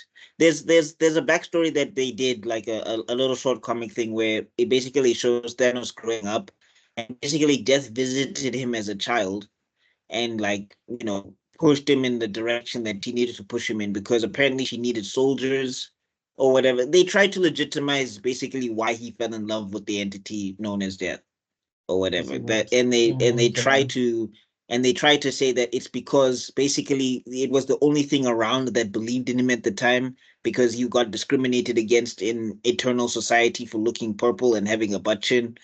And then I mean, it just sounds like Tom Taylor was involved here. Do you guys know that Tom Taylor is doing something with Batman now, where Thomas Wayne actually helped Joe Chill? Like Thomas Wayne was a doctor, and Joe Chill got shot, and then he saved Joe Chill, even though he was an evil guy. And somehow they're trying to retcon it to why. I'm telling you, this is happening right now.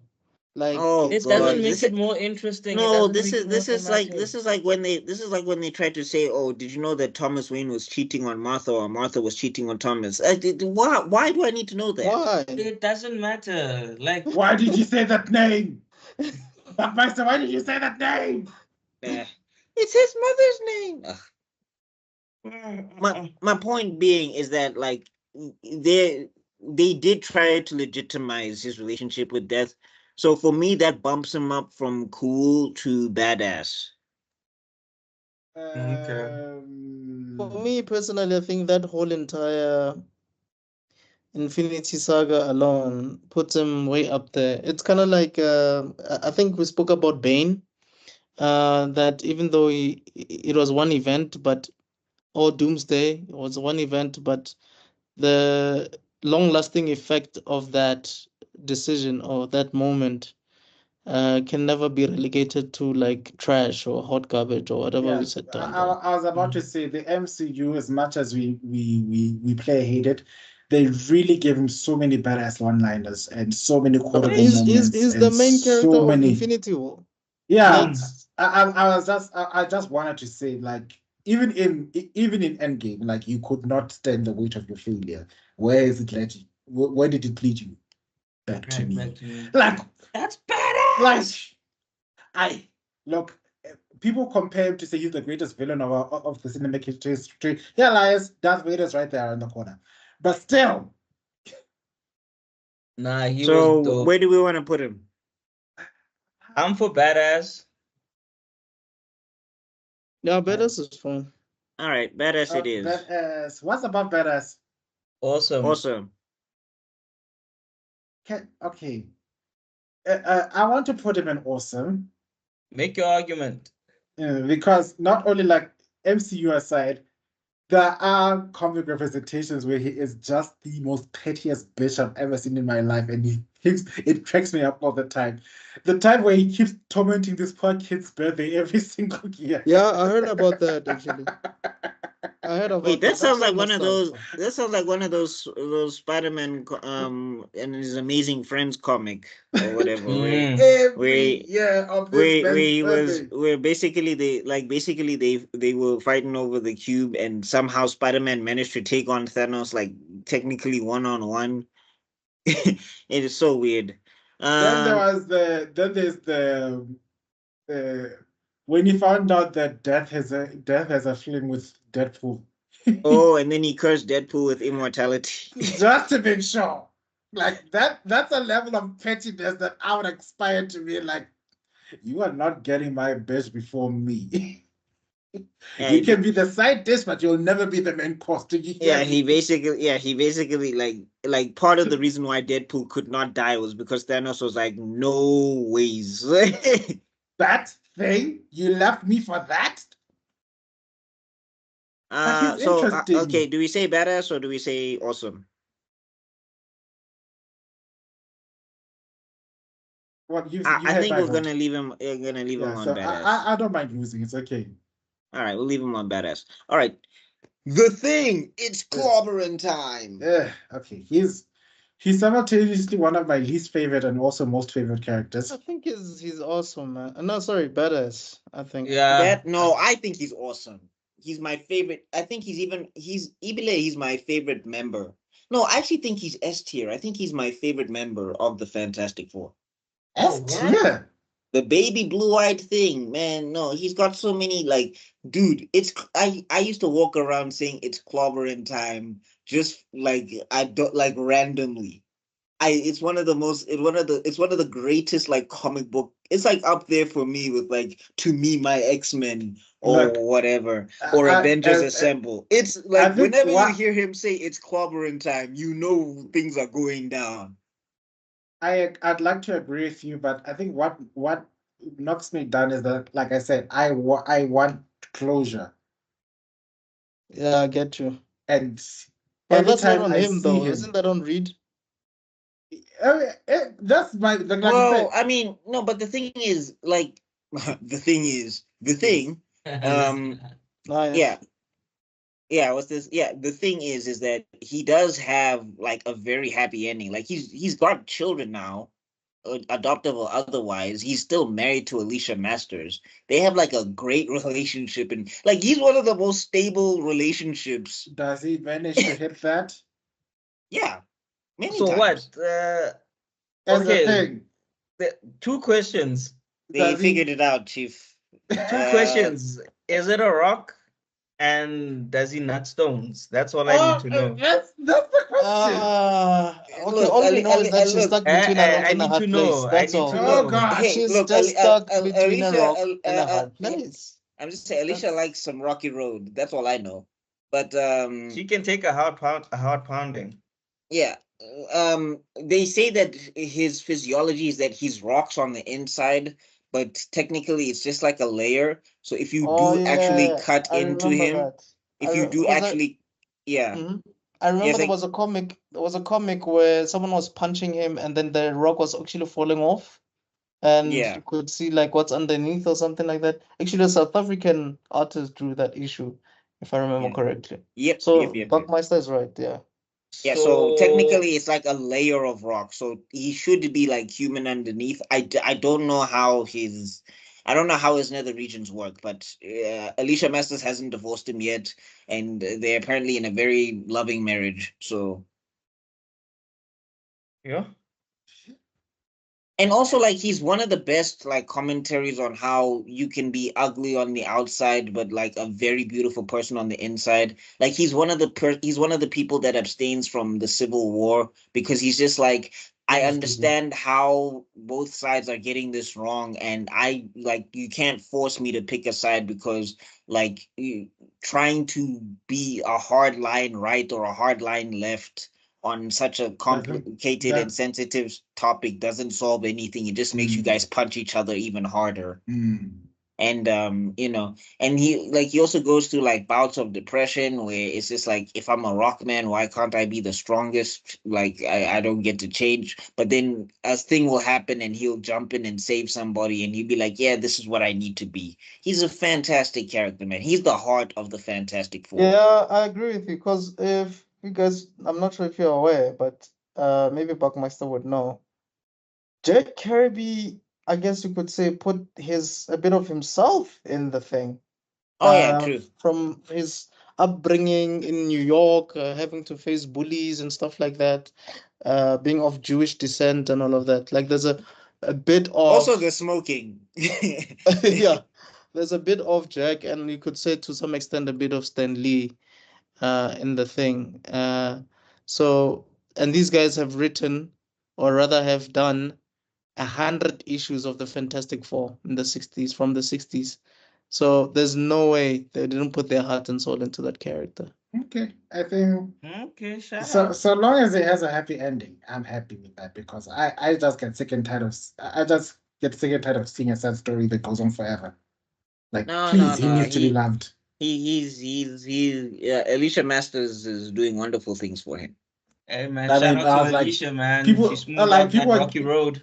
People were busy feeling sympathy for Bruce Banner before this guy's like, really? Before him? No, the thing is, I keep having to say the thing is, good God. Anyway, Ben Grimm has a family. Yeah. Like, Banner is always on the run. like I wonder why. I mean, it's not like Betty Ross didn't want to spend the rest of her life with him. No, it's not that, but like when your father-in-law is going to be freaking General Ross, that's kind of a problem. I get that. Like, he's basically saying, dude, I don't want to be in between you and your dad. No, it's not even between you and your dad. Your dad is actively trying to kidnap and kill me or experiment on me to create more super soldiers, because he thinks I belong to him, because I turned into a Hulk on accident from a scientific experiment that was happening on military grounds. Yeah, I get that. I'm just saying, if she wants to be with him regardless, I don't think he would be okay with that. Just like, yo, at the end of the day, I'm running from your dad. So I don't want you to be involved in all of this. Let me run with you. Yeah, no, but I mean, then Betty Ross also becomes a Hulk anyway, so they kind of square that circle. Like, I think the thing is that it's that thing of Marvel loves it when a character, like, certain characters get away with it somehow, but other characters, like the Hulk, like Hulk and Wolverine, like and Daredevil or something, you perpetually have to suffer. or whatever. Like, this is why you don't want to be a popular character. Like, people are clamoring, they want Miles Morales to be the next Peter Parker, or they want him to replace Peter Parker. And I'm like, are you sure? Are you ready for those cheers? All right, anyway, Thor, hammer time. The God of Thunder, mighty Thor. Love him. I first read about Thor at school. Loved him since then. I even played him in a school play. Loved him since then. Fire Lord Zuko is Thor. I'm picturing it like that. It was the most hilarious thing, and you can imagine I'm short as well, so I'm supposed to be this imposing thing. It was hilarious. Which Thor did you play? Did you play Norse mythology Thor? The original Norse mythology? Straight from Norse mythology. Oh, okay. Yeah, straight out of Asgard. Yeah, from Asgard. I remember the second play. I played Loki, and there I got to be my devilish self. That was fun. All right. Look, I like him. I got exposed to him when I was a kid. There used to be this cartoon which basically just took panels from the comics and it was like motion comics. Captain America and Thor, they used to do that a lot back then. And he was cool, man. It was the first time I was introduced to these two characters who have weapons that come. They were just narrating the entire episode. Remember? Oh God, it's just flashing back to me. Yeah. So, oh God. So I was just introduced to these two characters who have weapons that are retractable. Or rather just come back to them like boomerangs or whatever. But to cut the long story short, Thor for me has always been a menacing character, like a really huge, powerful force of a character. When he's written fantastically, like for example, Love and Thunder really hurt his story. That's that adaptation. No, because the comic book is actually quite epic. Because basically what happens is that it's 3 Thors, one from the future, one from the present, and one from the past. So the past Thor is all brash. He's basically the arrogant Thor that goes and gets himself banished by Odin. And then there's present Thor, which is the Avengers. And then there's old Thor, who becomes the king of Asgard. But basically Asgard got wrecked and destroyed by Gore, the God Butcher. And like Gore is just keeping Thor alive to torture him. So Thor always has to like go to battle just to protect the ghosts of Asgard or whatever. And then all 3 of them like come together in a timeline, and basically they stop Gore.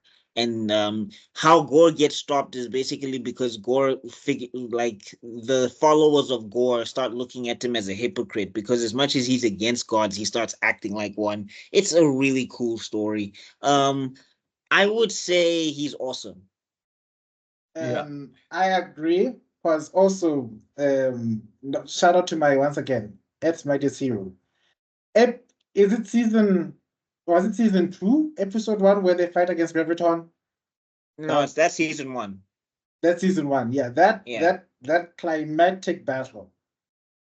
It was Thor that kept that guy on his toes for most of the fight, up until he sucked into the center of the earth. And then in the end, where everybody was now laying on the final moves, it was him who landed the knockout blow, because you just see a huge thunderstorm happening around him, and he just hear for Midgard. And I was hoping they'd say that line in the damn Avengers first movie, but well, it never happened. And you know what line I also wanted in he says it in the comic books. He also says it in Avengers: Earth's Mightiest Heroes. I wanted it in Age of Ultron so badly. Yeah. Ultron, we would have words with thee. We would have no. The big scene is when Thor comes back from the quote unquote dead, and you just see everybody's like horrified to see this man, this extremely angry Asgardian, and you just hear, "Where is Ultron?" Oh man. Anyway, if Thor has always been Ultron's biggest hater, because every time he lost, there comes a time where Vision betrays Ultron. Spoiler alert! If you haven't seen the show, Vision is created by Ultron in this storyline, but Vision manages to separate Ultron's head from his shoulders, but who knocks out his head? Yeah. All right. This guy has an adamantium body, and he knocked off his head. Yeah. So don't play like that. So anyway, next one, Two-Face. He's a brilliant villain. He's one of my favorite villains. I think badass. I'd have to go awesome. I wouldn't disagree. I've enjoyed him. Yeah, liked him. Liked his movie portrayal. Funny enough, I liked his movie portrayal more than Jim Carrey's. Yeah, but Jim Carrey was the Riddler, though. I know. In that movie? Like the Riddler. Tommy Lee Jones was there. Dude from Tommy Lee Jones from Men in Black. I don't know. He was kind of. Look, it was the best portrayal of him was in the best portrayal of him was in The Dark Knight. I think that was fantastic. Outside of the animated series stuff, because the animated series stuff does wonderful things with him. Yeah. His portrayal in the Arkham series was also phenomenal. And like he is one of this, like he's the poster boy for me. He's the poster boy for why Batman can't do his rogues gallery. If you get what I'm saying. Can't do what? Like he's the poster boy for why Batman can't kill any of his rogues. If you kind of get what I'm saying. Because like as much as the Joker is the poster boy for chaos, Two-Face is he's the divide. It's literally like this is why, because this guy is sick. Like he's not just evil. There was a good person here and now he's gone. Yeah, maybe I can bring him back. He's basically a tragic hero for me. No, a tragic villain. More like I would say no, he's got too much stuff. He's got too many bodies for the hero side or whatever the hell it is. He used to be a tragic hero. Yeah. Okay. Yeah. I think now he's definitely a tragic villain. Yeah. And I just wanted to add, people forget that Harvey Dent was Bruce Wayne's best friend. They were pretty much inseparable at some point. So you can't. It's seeing the relationship that people are trying to pull with Spider-Man and the new Green Goblin.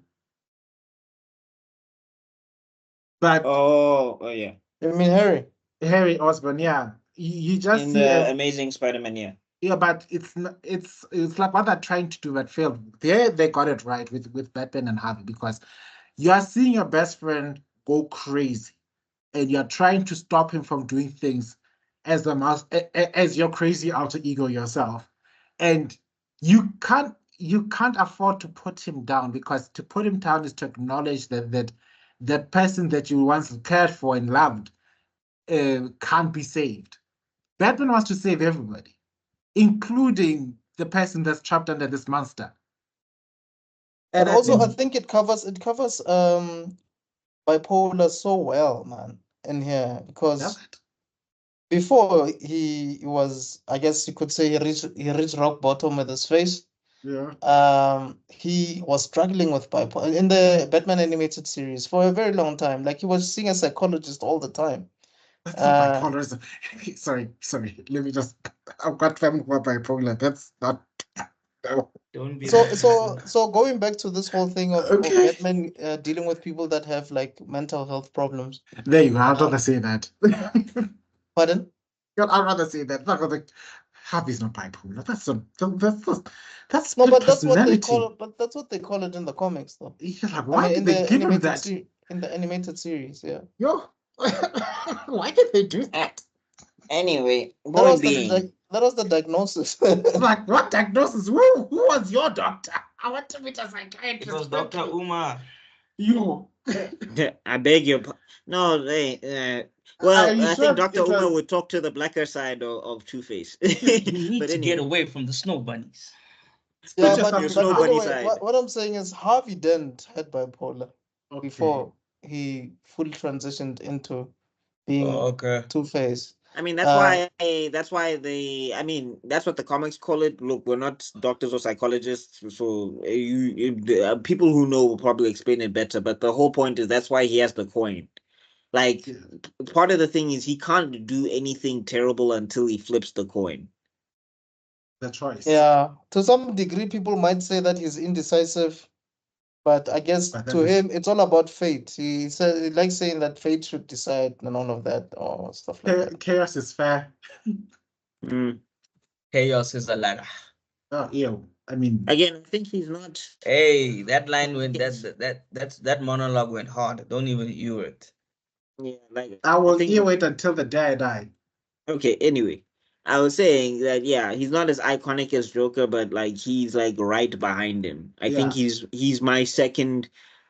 It's basically like now that I look at it, it's Joker, Two-Face, and then Bane. Those are my top three. For me personally, I would replace Bane with the Riddler, but yeah, I think we are mostly aligned there. All right, next one, Ultron himself, Age of Ultron. Look, Age of Ultron comics, masterpiece. Age of Ultron's movie. Okay, we've had this discussion before. Okay, I guess badass. Look, Ultron as a characterization, he brings some compelling thoughts. He is the eternal hubris of Ant-Man. But I mean, it gets. But I mean, the thing is that it's the one note thing for me.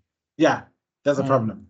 I think his characterization was done even a lot better in Earth's Mightiest Heroes. But you can see that even in his insanity, I kind of dug him in Age of Ultron as well because I really liked how, I mean, yes, I get it, dark reflections of a mad scientist. That's basically how Ultron is always created, no matter the thing. But I liked in I liked in Age of Ultron, like how when Tony Stark was like, okay, so what's the plan or whatever? And it's like, yeah, I wanted to take this time and to sit down and explain my evil plan. And then he starts blasting everybody. Yeah, like, I thought that was like awesome. So what's the vibranium from? Yeah, you see, that's and if you find out who voiced Ultron, it makes absolute sense. Hence, I said Spader made that, like his performance, as much as it wasn't fully aligned with the Ultron and how it goes, but the way Spader just carried that, it brought. And there's also like moments. There's also like moments where Spader is like intimidating as Ultron or whatever. Like when they captured a Black Widow and basically like he rips through his face to show that he's got his upgraded body. And also like there's no strings to hold me down. Now I'm free. There are no strings. Like that was an intro, dog. Yeah. The trailer was badass because he said that line and we were so. Yeah, like that movie. Actually, Age of Ultron wasn't horrible. That movie, I like that movie a lot, but I see the weaknesses of that movie. But in terms of Ultron himself, I think it was a cool depiction, but it is a departure from the books. I think the biggest feeling of the movie is what happened to Wanda's brother. I'll never call him by his actual name in that movie. It's not him. No, I mean there's that, and also there's the weird, like another thing Age of Ultron suffers from is the whole we gotta set up for the next phase because there's that weird bath that Thor takes for some reason to show us the Infinity Stones, and I'm like, you guys did not need that. But anyway, moving on. Ultron himself, yeah, I feel like he's badass. Like he plays his one note very well, but it's all like evolution and turning everybody into robots. Age of Ultron, the comics, that I highly recommend it. Go read it. No, I've read that. I like the one where Wolverine travels through time. I'm talking to the audience. Like, oh yeah, go read it. You'll understand why it's called Age of Ultron. Beautiful stuff. Badass. Yeah. So. Okay. Yeah. Okay, Venom. Great introduction. I loved his first appearances. But as the things went on, he kind of got stupider and stupider. I do like when they tried to, and I'm guessing this is Eddie Brock. When he is Spider-Man's angry axe, he is brilliant, intimidating, frightening, and there is no levels to how much of a threat he can appear to be. When is Eddie Brock's boyfriend? No, I mean, also there's like, I mean, yeah, Lethal Protector had some cool stuff in it, and like Venom as an anti-hero, especially the Eddie Brock version, it does work. Sometimes they flip-flop hardcore, like they'll forget that Venom is don't like, use that word. Oh God, Oh. don't use that word. Yeah, okay. Well, anyway, sometimes like What's wrong with flip-flop? You don't know the gay world. That's the problem. Oh God. Oh, okay. Okay. Our bad. What is that like a sex position or something? Well, it's when they take turns topping. So it is a sex. Yeah, so it is a sex position. Okay. So when you said flip flop, I'm like, oh no.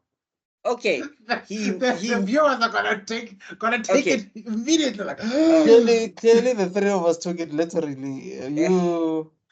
Yeah, hey, so I'm the one who basically needs. And As I'm you the can one who understand, protects you. as you can see, I'm an ally, but they don't allow me into the meetings of the council, so I don't know what goes on there. And But that's why I'm again- here to give you warnings before you go and before your innocent self goes and mentions something that'll start a whole Twitter feed. Oh God. Anyway, he whiplashes, so sometimes they're inconsistent with Venom as a character because Venom sometimes will like threaten like Mary Jane or whatever, but like Eddie Brock is supposed to have like a code of ethics and honor, and he's not supposed to be like involving civilians. That's part of another thing that kind of made him cool as a villain or whatever.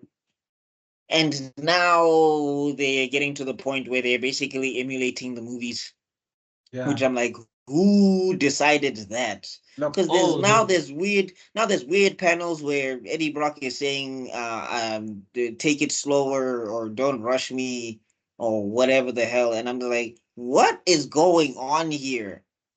Look, Venom is basically every Tom Hardy's fan, every Tom Hardy's whoever has a crush on Tom Hardy's wet dream, basically. That's what that movie has become. Well, whoever's writing, like I remember I saw a panel. I think maybe you sent it to me on the group, and I went through that, and it's like some of the most incoherent. And I'm like, all right, fine, you can make it a gay, innuendo. Oh yeah, I remember that. Great, but like, what's the story here? Like, is it just Eddie? I'm saying, is it just Eddie Brock rolling through his apartment and telling Venom to do stuff to him? Yes. Like, why am I reading this? Yes. All I just wanted to say is that everybody doesn't send it Tom Hardy into that scene, and they want to do things the same thing that they want Venom to do. That's what they want. Yeah, but I'm like, where's the story? Like, who cares? It's called fan fiction. They want the girls and the gays. But these are official panels. Like, the girls and the gays want their noses to bleed, and that's what they're giving to them. Guys, I think let's move on. Okay. Yeah. All right. Oh wow. Okay. Let's hurry up. Okay. Let's say I'll say badass. Yeah, fine. Badass is okay. Vision. Cool. Badass. I say badass. He's got enough stories. He's got cool stuff going on. Badass here. Okay. Yeah. All right. Yeah. Because he literally ends up fighting against Captain America. Vulture. Vulture. Never heard of him. Adrian Toomes. You know him. You've seen him. I know. I'm trying to be Michael salty. Keaton. Oh, the Michael Keaton one. Yeah, I'm trying to be salty. Like, I never heard of him. Who's that? Yeah, but I don't know enough about him. But from what I saw, I'll give him a cool. But I don't know enough to give him an actual. I'll say badass. He's got some great stuff in the books. He's like there's a plot with him where he basically got robbed from a company. And if you also watch Spectacular Spider-Man, they kind of adapt to that stuff as well to show how he got robbed and everything. And I mean, again, he's just an old dude trying to get rich. That's basically his thing. But there is some things to him. No. Cool is fine. You guys are right. Now that I think about it, cool is fine. Right. Wasp. Wasp. I want to say badass, she's but cool. Cool. She's cool in Earth's Mightiest Heroes, but I think one thing I didn't like one thing I think that show should have done is they should have made her Venom Blast a little bit stronger, Yes. because they don't do enough damage for me in that show. Are those Venom It Blasts feels or like a stingers? mosquito bite sometimes. You're like, Yeah, and in the comic books, she's kind of cool. I mean, there's the thing that happens with her with Ant-Man, and they basically never really move her past that. No. And Mm. I don't see them evolving her powers, but And she's she's not a like, bad character. she's like one of the founders of the Avengers in the Yeah. comics. I'll put her next to her ex-husband. Let's say cool. Yes. Winter Wait, Soldier. are they still divorced? I think they're still divorced Okay. because Marvel doesn't believe in making up. But anyway, Happy endings, guys. Believe in them again. Trust me. Winter Soldier. Oh my gosh. So Bucky Barnes, really That's cool. awesome. Yeah, awesome is cool. Like, yeah, he's got some really strong showings in the books. I like his MCU version. It's one of the things that's kind of closer to his comic, except they're deviating now. There's a 34th timeline where him and Captain America are snooping. Don't ask me don't ask me to cite my sources. I'll definitely find them. So yeah. Okay. It But looks yeah. like every character now is just No, there's a gay version of everybody. yeah. Let's just accept. Okay. But anyway, long in the short of it is that yeah, I like his story. I like his return in the comic books. I think it was really cool. And my favorite version of him is when he's taking the name Winter Soldier and he's like trying to redeem it and do heroic acts under that name. I don't really like him as Captain America. I don't like him when they change his name. Yeah, I enjoy him as like Winter Soldier, as the good guy. That's my Isn't- favorite version of him. Wasn't he some sort of white wolf in Wakanda, something like that? No, Yeah. no, that's That's the MCU MCU. nonsense. Yeah, Oh, why do they okay. even want to do that? Okay, let's not go into details. But the It's getting Captain late. America thing is the comics. He was actually Captain America before Falcon, right? Yeah, I could before be wrong. Sam. Yeah, yes. Because I Yes, he remember was. back in college, that was all the Captain America covers was just him at the time, like Yes, he was. 2007 or so, something like that. Yeah, basically after Civil War and After Captain the America. assassination, right? Yeah, Captain America got shot by a brainwashed Agent 13. That's another thing. I wish they didn't mess up his relationship with Okay. Agent 13, because Okay. they had a really cool relationship. But anyway, moving on. Ooh, our Last favorite three. Canuck, Wolverine the Berserker. It's a Look, I know the storylines and how all the contradictions and stuff like that, and the movie portrayals and stuff like that, and everything like that. I hear you, but for his game, in-game appearance, he needs to be an S tier. No, I was gonna argue for S tier. I No, love I don't think Wolverine. anybody was gonna. I Like, don't think S anybody tier. was gonna. Look, I know that. I didn't know there were going to be any naysayers, but for the games alone, the amount of times I've beaten Cyber Kuma with Wolverine, he deserves his spot in the sun. He's definitely one of the most He- profitable characters in Marvel. He's my whether second- whether comic book or otherwise. He's my second favorite X-Men. Like I've said time and time again, I really don't like it when he's with the X-Men.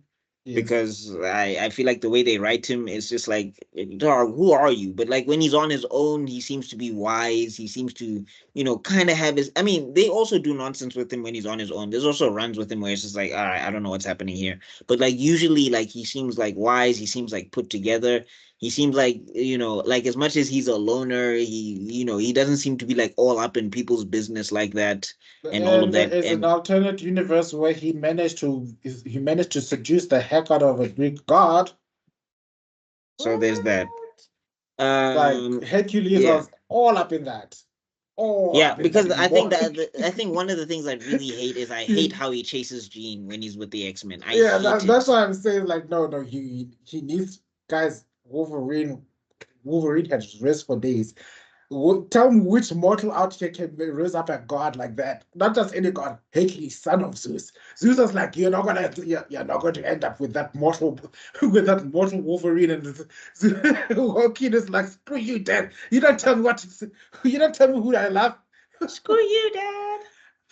Yeah, but I'm just like, yeah, I think I like again. I really hate it when he chases Jean. It's the worst version of him, and I forgot they to can't even mention. decide. They can't even decide what they want to do with that. My favorite relationship of his was Mariko, the person who was like the underground mafia and yakuza and all of that stuff.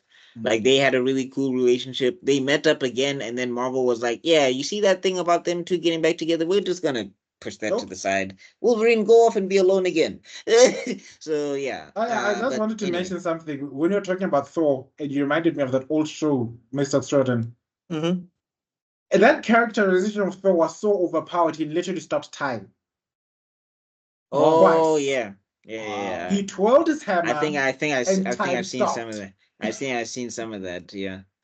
Anyway, next one, Wonder Woman. Wonder Same reason as Superman, she needs to be up Woman. there. Yeah, let's just put her next to Batman or something. Okay. I mean, some stuff I've read I like, other stuff I've been like, what? So I guess. Yeah, but she's the template that got female characterization in comics in the first place. True. I mean, I wish And DC would respect her a bit better, but yeah, my argument for Superman in terms of writing, same copy and paste. Just remove the word Superman and Clark But Kent and just put Diana and I enjoy Wonder Woman fights, I think, more than Superman fights, because I think they've managed to make her powerful enough where she's a threat, but they've managed to scale her so that when things happen to her, I'm like, oh, this makes sense. Yeah, like she can take L's, basically. Yeah. but still write her better because she could revolutionize DC if you Yeah, just gave okay, her the but time and all go. right, but I'll defer to you guys. Last And one, Mary Poppins. Yondu. Mary Poppins, y'all. This is the Poppins, comic yeah. version, right? Because the comic version was not a villain. He was like actually part of the original Guardians of the Galaxy team. Yeah, I mean, I'd read some of that stuff, but I'm gonna tell you right now, my knowledge is limited on Yondu in the comics. No, same here. Same here. I don't think he's Donkey though. I No, guess we can say No, cool. no, Let's no, say no. cool. I'm gonna put him in cool. Definitely Definitely cool. not Donkey. Yeah. Mary Poppins, y'all. Who got Donkey, And by the that's way? oh, Mad Hatter alone. Sewage, I mean, who got No, sewage. No, sewage. Oh, Bullseye, Carnage, Deathstroke, and Doomsday. Yeah, they deserve it. All right, and that's the list. That is everybody there. We did it. Wow. And Yay. trust me, this is not even a comprehensive list. This was just like a template that was already on here. But yeah, because if you went into this serious detail, there's so many other characters we'll be fighting about. Because how many of the X-Men have you finished? Yo, I think we did You got a lot of X-Men in here. I think we got about no, 10 but not X-Men. all of them. Where's Angel? Was Angel even here? no, Angel was not here. Exactly. But I think they don't know what they're doing with Angel anyway. So yeah. But I'm just saying we haven't gone through all the X-Men characters, let alone all the characters. Where's that was gonna take us 2 years, buddy. Where's my beloved Winston Duke? I mean, oh, Buck. Never. My king. We're lucky T'Challa showed up in this list. Let's be honest. There's no other Wakandan characters. Yeah, where's Tony Stark? Is Tony Stark here? Yeah, Tony Stark was here. Yeah, Stark is here. Yeah, Stark is there. Yeah, but where's the Black Iron Man? War Machine. Oh, War Machine. Because let's be honest, there's no milestone characters here. I wish there were some milestone characters here. But anyway, no, but they're not popular maybe sometime next year we'll do some of the characters that were not on here. Anyway, all right, but I think anyway, let's close out the video for today. Yeah. So this is the list, everybody. Let us know how you feel about this list. Are you cool with it? Are you not cool with it? Is there a character we ranked too high? Is there a character we ranked too low? Talk to us in the comment section down below. I was about did I rhyme? I did. Yes. Bars. Anyway, yes. So yeah, hit that like, that share, that subscribe, ring those notification bells. Please follow everybody that is on this panel. Make sure that you catch the next video that we're going to be doing, because we're going to be going back to, I believe, Scissor 7, which is freaking amazing. We got to get back to Daibo and Dachshund and all of them crazy characters. We need to eventually get back to Naruto. The Scissors of Chicken Island. Oh yeah, we do need to get back to Naruto. If we're really being technical about it, we need to go back to Young Justice. Oh, the Sophie. Yeah. But anyway. No. Okay. Oh no. We've been so good, Fuckmaster. What happened? Twin, where have you been? Nobody knows me quite like you. We cannot resist the color. Damn it. Okay, anyway. You guys need to hack into your parents' brain. There's some secrets there. The age gap says otherwise. Oh god, I don't know. No, you guys are part of a Project Cadmus. You're cloned. And, oh my god. Okay, anyway, so from the clone crew and from Zuko and from Mr. Extraordin, thank you so much for getting up to this point. If you're at this point, you're really spectacular. Again, make sure you hit that like, that share, that subscribe, and ring the notification bells, all of that good stuff. And we will see you all in other videos, because for now, Africa is Next podcast has to be out. And why did I say that? Why did I say it like that? Africa's Next podcast has to be out. Okay, peace. Bye. Later.